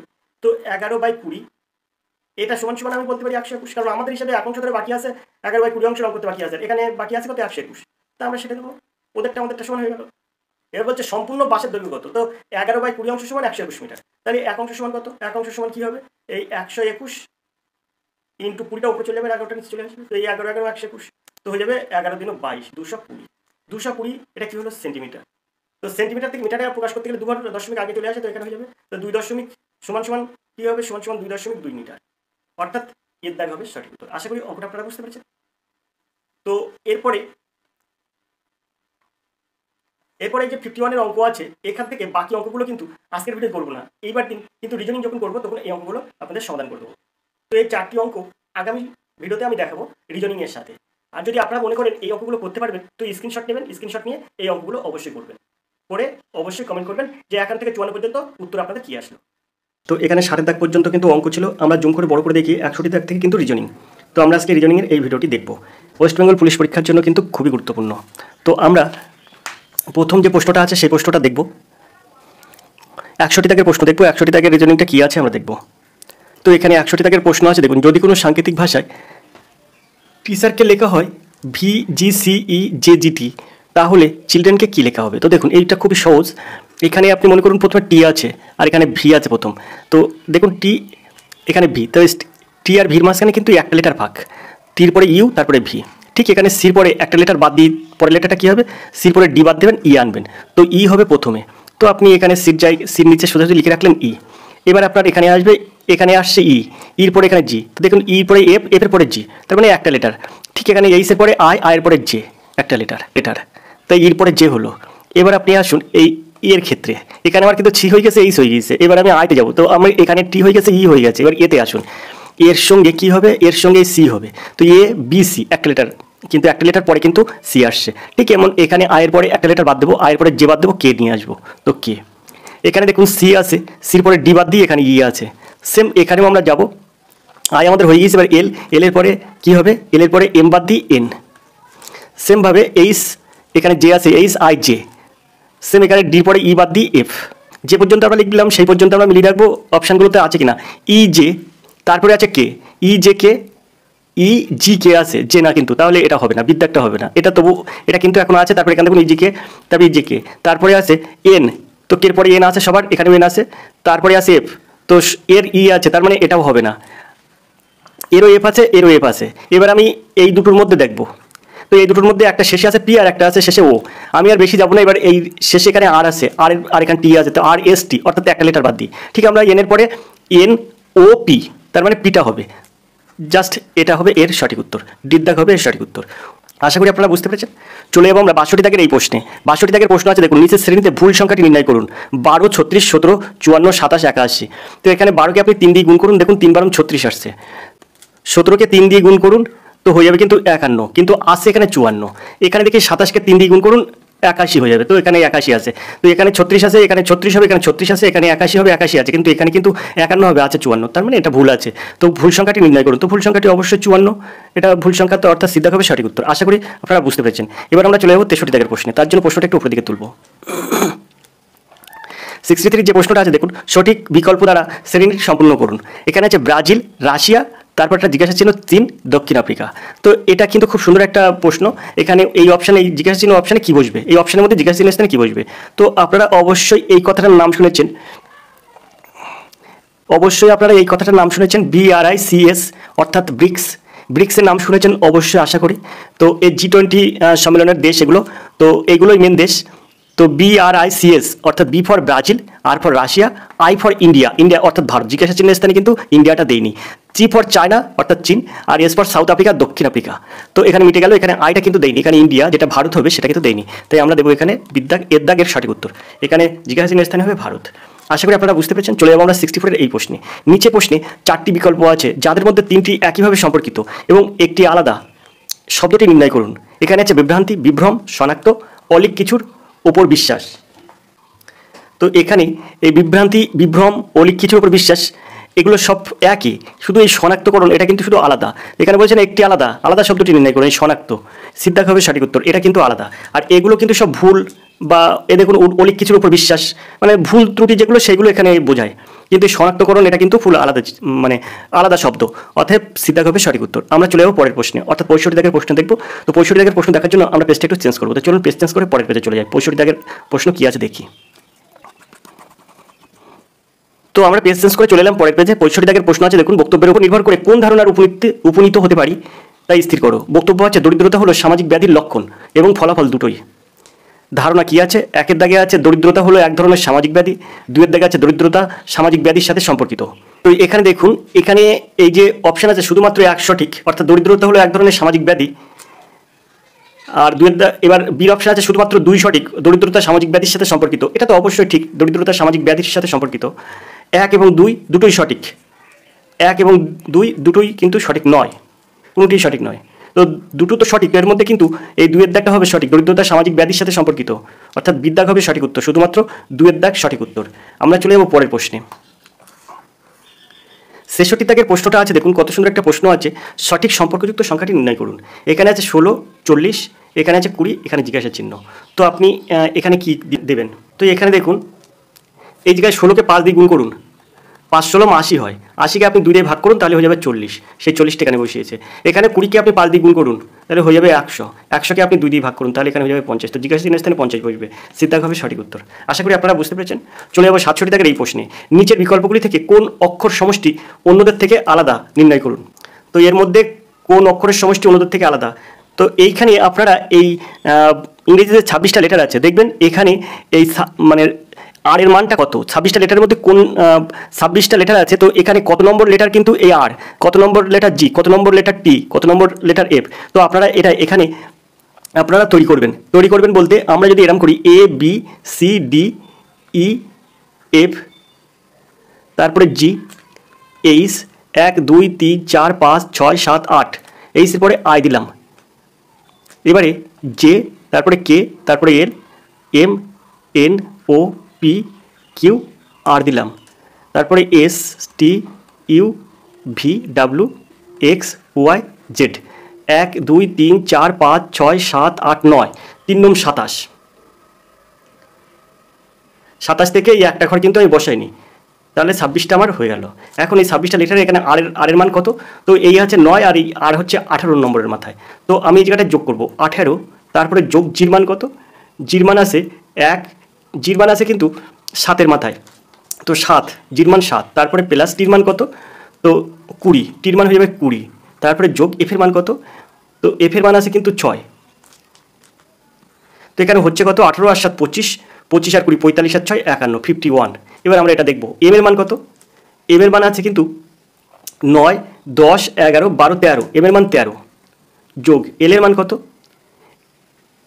9 10 11 12, এল এর মান 12, যোগ ওর মান কত? 9 9 18, 9 10 11 12 13 14 15, ওর মান 15, তারপরে যোগ কের মান কত? 9 10 11। তো আমরা এবার যোগ করব। তো এখানে দেখুন 13 আর 12 হচ্ছে 25, 13 আর 12 25, 25 আর 15 40, 40 আর 11 51। এখানে আছে সির অপশান, এখানে জি আছে জিটিইএস, জির মান কত? তো জির মান হবে এফ এর মান 6, জির মান 7, তো এখানে 7 দেবো। তারপর এখানে আছে টির মান কত হবে? টির মান হবে 9 9 18 2 20। তারপরে দেখুন এখানে আপনার ইর মান কত? ইর মান হবে 5, তো 20 যোগ এখানে 5, তারপর যোগ এস এর মান কত হবে? 19। তো এখানে যদি আপনি যোগ করেন তাহলে কত হবে? 19 আর 5 24 আর 20 44 আর 7 51। তো দেখুন এই তিনটিই আছে 51, কিন্তু এইটার বেলায় কী হয় দেখি, এখানে আছে ভি, তো ভির মান আছে এই যে 9 9 18 19 20 21 22, ভির মান 22। তারপরে যোগ ডির মান কত? ডির মান 4, তারপরে যোগ জেডের মান কত? জেডের মান আছে হচ্ছে আপনার 26, তো আপনার এখানে 26 দেবো, সির মান কত? 3। তো এখানে আমরা যদি যোগ করি তাহলে কত হবে? 22 আর 7 26, 26 26 52 আর 3 55। তো দেখুন এখানে সব এ বি সি সব কিন্তু 51 আছে, কিন্তু এটার বেলায় 55 আছে। অর্থাৎ এখানে বলেছে যে নিচের বিকল্পগুলির থেকে কোন অক্ষর সমষ্টিটি অন্যদের থেকে আলাদা, তো এখানে দিকদাগ হবে সঠিক উত্তর, অন্যদের থেকে আলাদা। আমরা চলে যাবো 68 দাগের প্রশ্নে। তো আমরা এবার দেখবো 68 দাগের এই প্রশ্নটি। তো 68 দাগের প্রশ্নটা কত সুন্দর একটি প্রশ্ন দেখুন। প্রদত্ত বিকল্পগুলির মধ্যে আলাদা সম্পর্কযুক্ত সংখ্যা নির্ণয় করুন। তো এখানে দেখুন আমি 115 আর 11 যোগ করব, এই দুটো যোগ করলে কত হয়? এই দুটো যোগ করলে হয়ে যায় 126, 126 হচ্ছে। তাহলে এটা আমরা যোগ করে রেখে দিলাম। এখন এই দুটো যোগ করব, 90 আর 10 100, তো এইটা সমান সমান লিখতে পারি 10-এর হোল স্কোয়ার। এখানে দেখুন 9 আর 72 এটা যোগ করব, করলে কত হচ্ছে? 81। এইটা সমান সমান লিখতে পারি 9-এর হোল স্কোয়ার। দেখুন 9-এর হোল স্কোয়ার 81 হচ্ছে, 10-এর হোল স্কোয়ার 100 হচ্ছে। এখানে দেখুন 42 আর 102 কত হচ্ছে? 144। তো এটা হচ্ছে 12-এর হোল স্কোয়ার। দেখুন 12-এর হোল স্কোয়ার 144 হচ্ছে, তো 9-এর হোল স্কোয়ার 81 হচ্ছে, 10-এর হোল স্কোয়ার 100 হচ্ছে, 12-এর হোল স্কোয়ার 144 হচ্ছে। এই দুটো যখন যোগ করছি, কিন্তু এই দুটো যোগ করলে হচ্ছে 126, কিন্তু এখানে যদি 121 হতো তাহলে আপনার 11-এর হোল স্কোয়ার হতো। তো এখানে বলেছে বিকল্পগুলির মধ্যে আলাদা সম্পর্কযুক্ত সংখ্যা নির্ণয় করো, তো অবশ্যই আলাদা সংখ্যা এটা হবে, অর্থাৎ এর দাগ হবে এর সঠিক উত্তর। আশা করি আপনারা বুঝতে পেরেছেন। চলে যাবো আমরা 69 দাগের এই প্রশ্নে। প্রশ্ন কী আছে দেখবো, তার জন্য প্রশ্নটা একটু উপরের দিকে তুলবো। তো এই প্রশ্নটা আছে দেখুন, কাগজের টুকরো এক্সকে ভাঁজ করে বিকল্পের মধ্য থেকে কোনটির মতো দেখতে হবে। চিত্রটা দেওয়া আছে, এবার আমরা একটু জুম করে ছোট করে দেখি। এখন এইখানে যেগুলো আছে এই উত্তর চিত্র দেওয়া আছে, তো এর মধ্যে এটা ভাঁজ করে, এই কাগজটাকে যদি ভাঁজ করা, এক্স কাগজটাকে যদি ভাঁজ করা বিকল্পের মধ্যে কোনটির মধ্যে দেখতে হবে। তো এখানে যদি এটা ভাঁজ করা হয় শুধুমাত্র 1 হবে, শুধুমাত্র 1, এই 1 2 3 4 চারটি ছবি দেওয়া আছে, তাই শুধুমাত্র 1 হবে, শুধুমাত্র 1 এবং 3 হবে, শুধুমাত্র 1 3 4 হবে, আর শুধুমাত্র 1 2 3 4 হবে। তো এখানে সঠিক উত্তর হবে শুধুমাত্র 1-এর দাগটা হবে। তো এখানে সঠিক উত্তর হবে এই শুধুমাত্র এর দাগটা হবে, শুধুমাত্র একটা, শুধুমাত্র 1-এর দাগটা হবে, অর্থাৎ এই চিত্রটাই হবে, আর বাকিগুলো হবে না। তো 69 দাগের সঠিক উত্তর হবে কিন্তু এর দাগ। আমরা চলে যাবো 70 দাগের প্রশ্নে। তার জন্য প্রশ্নটা একটু উপর দিকে তুলব। তো আমরা একটু জুম করে বড় করে নেব। 70 দাগের যে প্রশ্নটা আছে দেখুন, একটি কাজ এ 6 দিনে এবং বি 12 দিনে করতে পারে। যদি তারা একসঙ্গে কাজটি শেষ করে তাহলে এ কত অংশ কাজ করবে। তো এরা যদি দুজনে একসঙ্গে কাজ করে তাহলে কাজটা শেষ করতে কতদিন লাগবে। তো এখানে হয়ে যাবে 6 গুণ 12 আর 6 গুণ 12 আর 6 যোগ 12 18। তো এখানে 3 6 18, আর এই 3 আর এই 12 কাটলে 4। তো এ কাজ করবে কত অংশ, এ কাজ করবে কত অংশ, তাহলে সেক্ষেত্রে হবে 4, আর এ আছে 6 দিন, তো 4/6, অর্থাৎ এখানে 2 দিনও 4 আর 3 দিনও 6, অর্থাৎ 2-এর 3 অংশ কাজ করবে। এখানে আপনার দ্বিতীয় হবে সঠিক উত্তর। আশা করি আপনারা বুঝতে পেরেছেন। চলে যাবো আমরা 71 দাগের এই প্রশ্নে। প্রশ্ন আছে নিচের প্রদত্ত কোন বিকল্পটি পরপর বসে এবং প্রদত্ত অক্ষর শ্রেণীটি সম্পূর্ণ করবে। তো দেখুন এখানে আমরা এরকম রিজনিং থাকলে আমরা কীভাবে সমাধান করব। আগে আমরা কি করব, এই যে ফাঁকা ঘর সহ যে সংখ্যাগুলো গুনে নেব, যে কটি লেটার আছে এখানে ফাঁকা ঘর সহ লেটারগুলো গুনে নেব প্রথমে। তো ডি এটা 1 2, তারপরে 3 4 5 6 7 8 9 10, 11, 12। তো আপনাকে হয় 4টি করে ভাগ করতে হবে, নইলে 3টি করে ভাগ করতে হবে, তাহলে 12টা আপনার হয়ে যাবে, মিলে যাবে। আপনি কী করবেন, আপনি এখানে 3টি করে ভাগ করুন, এই পর্যন্ত একটা ভাগ করুন, এই পর্যন্ত একটা ভাগ করুন, তারপরে এই পর্যন্ত একটা ভাগ করুন, তারপরে এই পর্যন্ত একটা ভাগ করুন। দেখুন তাহলে 4টে লেটার আপনি এখানে বসাতে পারবেন। তো এখানে কী হবে তাহলে, সঠিক উত্তর কীভাবে মানে বার করবেন এইভাবে, তবে সঠিক উত্তর কী হবে? তো আপনি প্রথমে এখানে একটা ই বসান, তাহলে আপনার কী হলো, এখানে DEF। তারপরে আবার আপনি এখানে কী করবেন, ডির পরে ই আছে, তারপরে আপনি এখানে একটা ই বসান, এখানে একটা এফ বসান, DEF হলো DEEF। তারপরে দেখুন প্রথমে একটা ই, তারপরে দুটো ই হলো ডির পরে, তারপরে দেখুন ডির পরে 3টি ই, এবার একটা এখানে এফ বসান। তাহলে দেখুন এইখানে আপনার কী বসলো, ডির পরে একটা সিঙ্গেল ই বসলো, তারপর এফ আসলো, তারপর ডির পরে দুটো ই বসলো, তারপর একটা এফ আসলো, তারপরে দেখুন ডির পরে 3টি ই বসলো, তারপর একটা এফ আসলো। এইভাবে আপনার সমাধান হয়ে গেল। তো 4টি লেটার আপনার বসানো গেল। তো আশা করি আপনারা বুঝতে পেরেছেন, এর দেখা হবে এর সঠিক উত্তর। আমরা চলে যাবো পরের প্রশ্নে, 72 দাগের প্রশ্নে। তো প্রশ্নটা আমরা একটু সরিয়ে দেখবো, বাম দিকে সরিয়ে নেবো, নিয়ে এবার দেখি ডান দিকে কী প্রশ্ন আছে। এখানে প্রশ্ন আছে দেখুন, 72 দাগের একটা প্রশ্ন আছে, প্রদত্ত শ্রেণীতে কতগুলি এমন বিজোড় সংখ্যা আছে যেগুলো 3 অথবা 5 দ্বারা বিভাজ্য এবং ঠিক তার পরের সংখ্যাটি বিজোড় সংখ্যা এবং তার পরের সংখ্যাটি জোড় সংখ্যা। তো এখানে আপনার দুটো সংখ্যা আছে যেগুলি 3 অথবা 5 দ্বারা বিভাজ্য, ঠিক তার পরের সংখ্যাটি বিজোড় সংখ্যা এবং তার পরের সংখ্যাটি জোড় সংখ্যা। তো এখানে দুটি সংখ্যা আছে। আমরা চলে যাবো 73 দাগের এই প্রশ্নে। প্রশ্ন কী আছে দেখবো, তার জন্য প্রশ্নটা একটু উপর দিকে তুলবো। 73 দাগের প্রশ্ন আছে দেখুন, এই জিজ্ঞাসা চিহ্নের স্থানগুলির সঠিক সংখ্যা ও অক্ষর দ্বারা পূর্ণ করো। অর্থাৎ এই জিজ্ঞাসা চিহ্নের স্থানে আপনার কোন সংখ্যাটি বসবে, নিচের এই অপশনগুলোর মধ্যে কোন সংখ্যাটি এখানে বসবে সেটা আপনাকে চিহ্নিত করতে হবে। তো দেখুন আমরা কি করব, আমরা এই যে এখানে আছে 16টাকে আমরা মেলাবো। কীভাবে মেলাবো দেখুন, এই 5 আর এই 11 যোগ করুন, তার 5 আর 11 কত হয় 16, 16 আর 4 20, আর এই 3 আর 1 4। তো আপনি 20 থেকে 4 বিয়োগ করুন, তাহলে হয়ে যাবে 16। তার মানে আপনি কিন্তু এইটা বিয়োগ করছেন, আর এই 3টি কিন্তু যোগ করছেন, এই 3টি কিন্তু যোগ করছেন, এই গোল 3টি যোগ করছেন, আর এইটা কিন্তু বিয়োগ করছেন। এইটা যোগ করে এই গোল 3টি যোগ করে, প্রথমে গোল 3টি যোগ করছেন, তারপরে এইটা যোগ করে ওই গোল 3টি যোগ করার থেকে বিয়োগ করছেন। অর্থাৎ এইখানে আমি এই 14, এই 9 আর এই 9 যোগ করব। যোগ করলে কত হচ্ছে, 14 আর 9 23, 23 আর 9 32। এইখান থেকে বিয়োগ করব কত, এই যে 6 আর এই 8, 14 হবে, 14 বিয়োগ করে দেবো, বিয়োগ করলে হয়ে যাচ্ছে 18। তো দেখুন এখানে হয়ে যাচ্ছে 18। সেমভাবে আমরা 12 আর এই 12 আর এই 3 যোগ করব। তো 12 24 আর 3 হয়ে যাবে 27। এবার আমরা কী করবো, এই 6 আর 7 যোগ করব, 6 আর 7 13। তো যোগ করব 6 আর 7 13 হলো, 13টা আমরা 27 থেকে বিয়োগ করব, বিয়োগ করলে কত হবে, তো এখানে হয়ে যাবে 14। অর্থাৎ এর সঠিক উত্তর হবে 14। এই জায়গাটায় 14 বসবে জিজ্ঞাসা চিহ্নের স্থানে। তো এখানে দেখুন বিদ্যাক হবে সঠিক উত্তর 14। আশা করি আপনারা বুঝতে পেরেছেন। চলে যাবো আমরা পরের প্রশ্নে। পরের প্রশ্ন কী আছে দেখবো, তার জন্য প্রশ্নটা একটু উপর দিকে তুলবো। এখন 74 দাগের একটা প্রশ্ন আছে দেখুন, PQRS হলো 4টি লোক। পি বয়সে বড়, পি বয়সে সবচেয়ে বড় কিন্তু সবচেয়ে গরিব নয়। আর সবচেয়ে ধনী কিন্তু বয়সে সবচেয়ে বড় নয়। কিউ এস এর থেকে বয়সে বড় কিন্তু পি এবং আর এর থেকে বয়সে বড় নয়। পি কিউ থেকে ধনী কিন্তু এস এর থেকে নয়। এই 4জনকে যথাক্রমে তাদের বয়স এবং টাকার অর্ধক্রম অনুযায়ী সাজালে কী হবে? খুব সুন্দর একটি রিজনিং আছে। তো এখানে বলছে 4জনকে যথাক্রমে তাদের বয়স ও টাকার অর্ধক্রম অনুযায়ী সাজালে কী হবে? তাহলে আমরা এক সাইড লিখবো বয়স, আর এক সাইড লিখবো টাকা, অর্থাৎ ধনীর দিকটা লিখবো টাকা। এখন বয়স বলেছে কি অর্ধক্রমে সাজাতে বলেছে, টাকার অর্ধক্রম অনুযায়ী কীভাবে সাজানো যাবে? বড় থেকে আমরা ছোটোই আসবো। তো এখানে বলেছে পি বয়সের সবচেয়ে বড়, তো পি আমরা উপরে দেবো, পি বয়সের সবচেয়ে বড় কিন্তু সবচেয়ে গরিব নয়। সবচেয়ে গরিব নয়, তার টাকার দিক থেকে আমরা এক জায়গায় লিখে রাখছি, এখানে পি এরকম জায়গায় লিখে রাখছি। এবার এর আগে হতে পারে, পরেও কিছু হতে পারে, আবার নাও হতে পারে, কিন্তু যেহেতু বলেছে সবচেয়ে গরিব নয়, তাহলে এর ওপরে কোনো ধনী মানুষ টানুষ আছে।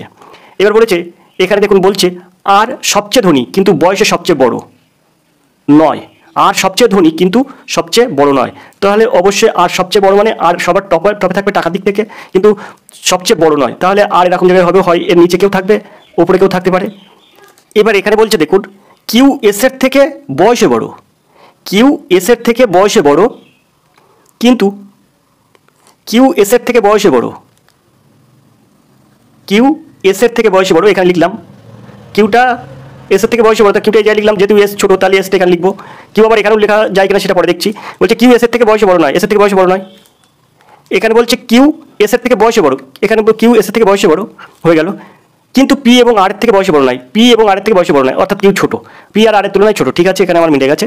এবার বলছে পি কিউ এর থেকে ধনী, পি কিউ এর থেকে ধনী, তাহলে পি যদি এরকম যা থাকে কিউ তাহলে নিচে থাকবে, কিউ এর থেকে ধনী কিন্তু এস এর থেকে নয়, কিন্তু এস এর থেকে নয়, অর্থাৎ এসটা আপনার এই জায়গাটায় বসবে এস, এরকম জায়গায় এস বসবে, এসের থেকে নয়। কিউ এর থেকে ধ্বনি পি, তার মানে এই পোর্শনটা আপনার এরকম হবে, এই জায়গাটায় হবে আর, এই জায়গাটায় হবে এস,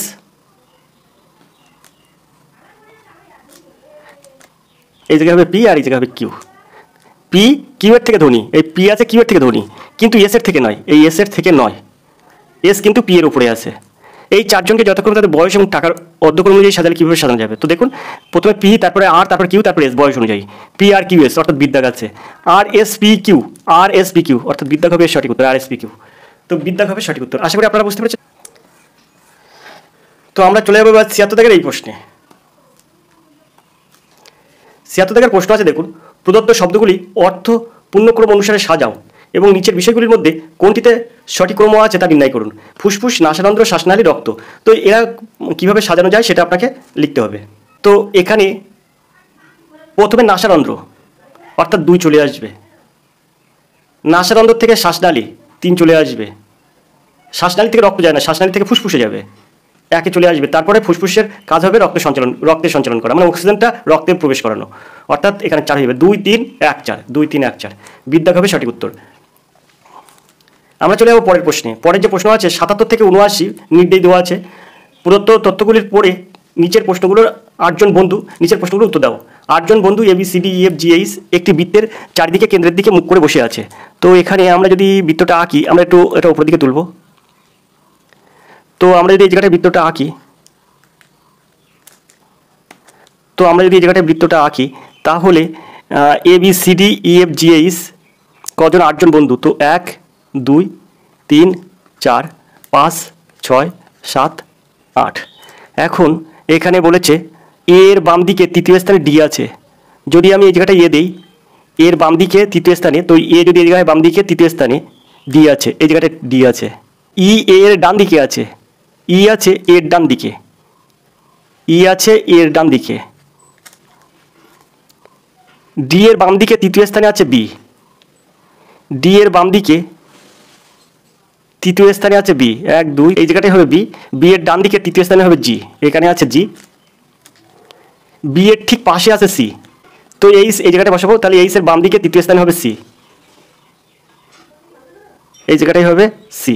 তাহলে বাকি থাকছে কে? বাকি থাকছে কিন্তু A B C D E F থাকছে, তাহলে এফটা বসবে এখানে, এফটা এখানে বসবে। এবারে 77 দাগের প্রশ্ন আছে, দেখুন, প্রদত্ত তথ্য অনুযায়ী নিচের বিকল্পগুলির মধ্যে 3টি একইভাবে সম্পর্কযুক্ত এবং একটি আলাদা বিকল্পটি নির্ণয় করুন। তো সবাই কেন্দ্রের দিকে মুখ করে আছে, এখানে বলছে ডিসি। তো এখানে 77 দাগের এখানে দেখুন, আমরা যদি এইচ ধরি, তো দেখুন এইচ পাশাপাশি ইএফও পাশাপাশি বিসি, দেখুন বিসিও পাশাপাশি। তো আমরা ডিসিটাকে পাশাপাশি পাচ্ছি না, মাঝখানে একজন থাকছে, তাহলে এখানে এর দাগ হবে সঠিক উত্তর। চলে যাবো আমরা পরের প্রশ্নে। পরের প্রশ্ন দেখো কি আছে। 78 দাগের প্রশ্ন আছে, দেখুন 78 দাগের প্রশ্ন আছে জি এর দুপাশে কারা আছে? C A F D C D. তা দেখবেন ওই পাশে, আপনি ছবিতে দেখবেন জি এর দুপাশে আছে কিন্তু ডিসি, অর্থাৎ সি দাগ হবে সঠিক উত্তর। 79 দাগের প্রশ্ন আছে এর ডান দিকে তৃতীয় স্থানে কে আছে? তো এর ডান দিকে তৃতীয় স্থানে আছে কিন্তু সি, আপনি দেখবেন ওই পাশে এর ডান দিকে তৃতীয় স্থানে আছে সি। এবার আমরা চলে যাবো 80 দাগের এই প্রশ্নে। প্রশ্ন আছে প্রদত্ত চিত্রে কতগুলি সামন্তরিক আছে নির্ণয় করুন। এই সামুদ্রিকে আপনার এখানে 90টা সামুদ্রিক আছে, এই চিত্রের সামুদ্রিক আছে 90টা। আমরা চলে যাবো পরের প্রশ্নে। পরের প্রশ্নটা দেখবো কি আছে। 81 থেকে 82 পর্যন্ত নির্দেশ দেওয়া আছে, নিচের প্রতিটি প্রশ্ন একটি করে প্রশ্ন ও 2টি করে বক্তব্য আছে। বক্তব্যগুলো থেকে প্রশ্নগুলো উত্তর দেওয়া সম্ভব কিনা নির্ণয় করুন। তো এখানে বক্তব্য যেটা দেওয়া আছে সেটা দেখুন, নিচে প্রতিটি প্রশ্নে একটি করে প্রশ্ন এবং 2টি করে বক্তব্য আছে। বক্তব্যগুলো থেকে প্রশ্নগুলো উত্তর দেওয়া সম্ভব কিনা নির্ণয় করুন। আচ্ছা, উত্তর দেওয়া আছে যদি বক্তব্য একে দেওয়া তথ্য উত্তর দেওয়ার জন্য যথেষ্ট হয়, কিন্তু 2 এ উত্তর দেওয়া যথেষ্ট নয়। যদি বক্তব্য 2 এর উত্তর দেওয়া তথ্য উত্তর দেওয়ার জন্য যথেষ্ট হয়, কিন্তু বক্তব্য 1 এ উত্তর দেওয়ার তথ্য যথেষ্ট নয়। সি আছে যদি বক্তব্য 1 একা অথবা বক্তব্য 2 একা যথেষ্ট হয় উত্তর দেওয়ার জন্য। যদি বক্তব্য 1 এবং বক্তব্য 2 এ দেওয়া তথ্য একত্রে যথেষ্ট নয় উত্তর দেওয়ার জন্য। তো এখানে আমার উত্তর দেওয়া হয়ে এখানে আসে। এবার আমরা 81 দাগের প্রশ্নটা দেখব। অপশানগুলোর মধ্যে দেওয়া আছে 81 দাগের প্রশ্ন আছে, দেখুন প্রশ্ন আছে নবীন ও স্বপনের মধ্যে কার টাইপ করার গতি বেশি? বক্তব্য আছে তাদের মধ্যে টাইপ করার গতি পার্থক্য 10 শব্দ পার মিনিট, আর স্বপনের টাইপ করার গতি 80 শব্দ পার মিনিট। তো এখানে 81 দাগের সঠিক উত্তর কি হবে? ডি দাগ হবে সঠিক উত্তর। এই যে ডি আছে, এই ডিটা হবে সঠিক উত্তর যদি বক্তব্য 1 এবং বক্তব্য 2 দেওয়া তত্ত্ব একত্রে যথেষ্ট নয় উত্তর দেওয়ার জন্য। যেটা দেওয়া আছে, যে প্রশ্নটা দেওয়া আছে তার জন্য কিন্তু 1 এবং 2 এর বক্তব্য যে দেওয়া আছে তাই একত্রে যথেষ্ট নয় উত্তর দেওয়ার জন্য। ডির দাগ হবে সঠিক উত্তর। এবার আমরা দেখব পরের প্রশ্নটা কি আছে। 82 দাগের প্রশ্ন আছে, দেখুন 82 দাগের এই প্রশ্নটা আছে, ডি এর ভাই বি, কে এর বোন ডি, এম এর ভাই কে, এম পি এর কে হয়? বক্তব্য 1 বি এর মা পি আর 2 পি এর স্বামী এইচ। এখন আমরা কি করব, এই অপশানে চলে যাব। এই অপশান থেকে আমরা দেখব এটার সঠিক উত্তর কি দিতে পারি। তো ওখানে যে 1 এবং 2 এর বক্তব্য আছে ওটা কিন্তু যথেষ্ট নয় ওই উত্তরটা করার জন্য, অর্থাৎ এখানেও কিন্তু ডিদ্দাগ হবে এর সঠিক উত্তর। 1 এবং 2 উত্তর দেওয়ার জন্য যথেষ্ট নয়। আমরা চলে যাব পরের প্রশ্নে। পরের প্রশ্ন কি আছে, এবার 83 দাগের প্রশ্ন দেখব। 83 দাগের প্রশ্ন আছে, দেখুন ছবিতে কোন অংশ দ্বারা টাইপিস্ট যারা সরকারি কর্মচারী কিন্তু স্নাতক নয় বোঝাচ্ছে, নির্ণয় করুন। তো দেখুন এখানে টাইপিস্ট আছে এইগুলোর মধ্যে যারা, তারা সবাই টাইপিস্ট, কিন্তু এখানে বলছে স্নাতক নয়। তো স্নাতক নয় এইগুলোর মধ্যে স্নাতক, তো স্নাতক আছে কে, বি ই এইচ এফ, আবার টাইপিস্ট আছে কে কে, এ ই এইচ জি। এখন জি কিন্তু আবার কি, জি কিন্তু আবার হচ্ছে সরকারি কর্মচারী, জি কিন্তু স্নাতক নয়। এখানে 83 দাগের সঠিক উত্তর হবে কিন্তু বিদ্যাক, অর্থাৎ জি হবে কিন্তু এখানে জি হচ্ছে সরকারি কর্মচারী কিন্তু স্নাতক নয়, ইনি কিন্তু টাইপিস্ট, অর্থাৎ বিদ্যাক হবে সঠিক উত্তর। আশা করি আপনারা বুঝতে পেরেছেন। চলে যাবো 84 দাগের এই প্রশ্ন আছে, নিচের প্রশ্নে কিছু সমীকরণ সমাধান করে দেওয়া আছে নির্দিষ্ট পদ্ধতি অনুসারে, সেই পদ্ধতি অনুসরণ করে অসমাধানিত সমীকরণটির মান নির্ণয় করুন। তো এইটা সমান সমান নয়, এটা সমান সমান নয়, তাহলে এটা সমান সমান কত হবে? তো দেখুন এখানে হচ্ছে এই 5 আর 6 যোগ করুন তাহলে হচ্ছে 11, 11 থেকে এই 2 মাঝখানে 2টা বিয়োগ করুন তাহলে হয়ে যাচ্ছে 9, তাই এখানে 9 বসছে। সেমভাবে 8 আর 4 যোগ করুন, তাই যোগ করলে হয়ে যাচ্ছে 12, তো 12 থেকে আপনি 3 বিয়োগ করুন তাহলে হয়ে যাচ্ছে 9। তাহলে এখানে আপনি 7 আর 6 যোগ করুন 13, তার থেকে এই মাঝখানে একটা বিয়োগ করুন তাহলে হয়ে যাচ্ছে 12, তো এর সঠিক উত্তর হবে কিন্তু 12, অর্থাৎ বিদ্যাক হবে সঠিক উত্তর। আশা করি আপনারা বুঝতে পেরেছেন। চলে আমরা দেখব 85 দাগের এই প্রশ্নটি। 85 দাগের প্রশ্ন আছে, সত্যের জন্মদিন 15ই আগস্ট এবং মিনার জন্মদিন 25শে জুন। যদি মিনার জন্মদিন বুধবার হয় তাহলে ওই একই বছরে সত্যের জন্মদিন কী বার হবে? তো এইটা 25শে জুন যদি বুধবার হয়, তো দেখুন জুনের পরে জুলাইয়ের পরে আগস্ট, তো এখানে কিন্তু 30 দিনে হয় জুন, জুলাইও 31, আগস্টও 31, তো 30 দিনে হয় জুন। এখন এখানে বলছে 25শে জুন আছে, কী বার? 25শে জুন আছে কিন্তু বুধবার, তাহলে 25শে জুন যদি বুধবার হয়, 25শে জুন বুধবার, তাহলে 26শে জুন হবে বৃহস্পতিবার, 27শে জুন হবে কিন্তু শুক্রবার, ভালো করে বুঝবেন। 28শে জুন হবে শনিবার, 29শে জুন রবিবার, 30শে জুন সোমবার। এবারে পরের 1 তারিখ পড়ছে কিন্তু মঙ্গলবারে, সেটা আসছে কী বার? জুলাই মাসে 1 তারিখ। তো সেই ক্ষেত্রে সোমবারের পরে মঙ্গলবার কিন্তু আপনার জুলাই পড়ছে, তো মঙ্গলবার যদি জুলাই পড়ে, মঙ্গলবার জুলাই, ভালো করে বুঝবেন, মঙ্গলবার পড়ছে জুলাই, তাহলে জুলাই কিন্তু 31 দিনের শেষ। তাহলে আমার যদি মঙ্গলবার 8 আর তারপরের মঙ্গলবার 15, তারপরের মঙ্গলবার 22, তারপরের মঙ্গলবার কিন্তু 29, তো 29 হচ্ছে মঙ্গলবার পড়ছে 29, বুধবার সেই ক্ষেত্রে পড়ছে কিন্তু বুধবার পড়ছে 30, বুধ আর বৃহস্পতিবার পড়ছে কিন্তু বৃহস্পতিবার পড়ছে 31। তো এখানে কিন্তু জুলাই মাস শেষ হচ্ছে 31 তারিখ বৃহস্পতিবার, তাহলে AUGST আগস্ট কিন্তু আপনার শুরু হচ্ছে 1 তারিখ পড়ছে কী বার? শুক্রবার। বৃহস্পতিবারে কিন্তু জুলাই শেষ হয়ে যাচ্ছে, 1 তারিখ পড়ছে শুক্রবার, ঠিক 15ই আগস্ট তাহলে কী বার পড়বে? তা শুক্র 8 আর পরের শুক্র কিন্তু 15, অর্থাৎ এই আগস্টের শুক্রবারে যদি 15ই আগস্ট শুক্রবার যদি জন্মদিন হয় সত্যের, তাহলে কিন্তু ওই দিন পড়বে শুক্রবার, অর্থাৎ শুক্রবারে মাস পড়লে 15 দিন মাথায় কিন্তু শুক্রবারই আসে, অর্থাৎ এর দাগ হবে এর সঠিক উত্তর। আশা করি আপনার ক্লিয়ার হয়েছে। তো এইভাবে কিন্তু অঙ্কগুলো সমাধান করতে হয়। রিজনিংয়ের এই অঙ্কগুলো কিন্তু যথেষ্ট টাফ থাকে, কিছুই টাফ থাকে না যদি আপনি প্র্যাকটিস করেন। তাই বারবার বলছি আপনারা প্র্যাকটিস করুন, আপনার অঙ্ক নিমেষে সহজে সমাধান হবে এবং রিজনিংও আপনার সহজে সমাধান হবে। তো দেখতে থাকুন আরএডুকেশন স্কুল। আজকে ভিডিও এই পর্যন্ত। আগামী ভিডিও দেখার জন্য অবশ্যই চ্যানেল সাবস্ক্রাইব করে রাখবেন। আমরা কিন্তু আগামী ভিডিওতে কর্মসংস্থান, কর্মক্ষেত্র এবং কর্মসন্ধান থেকে কিন্তু কর্মসংস্কৃতি থেকে কিন্তু প্রশ্নগুলোর সমাধান করব। তো আজকের ভিডিও এই পর্যন্ত। ধন্যবাদ, আপনাদের শুভ হোক।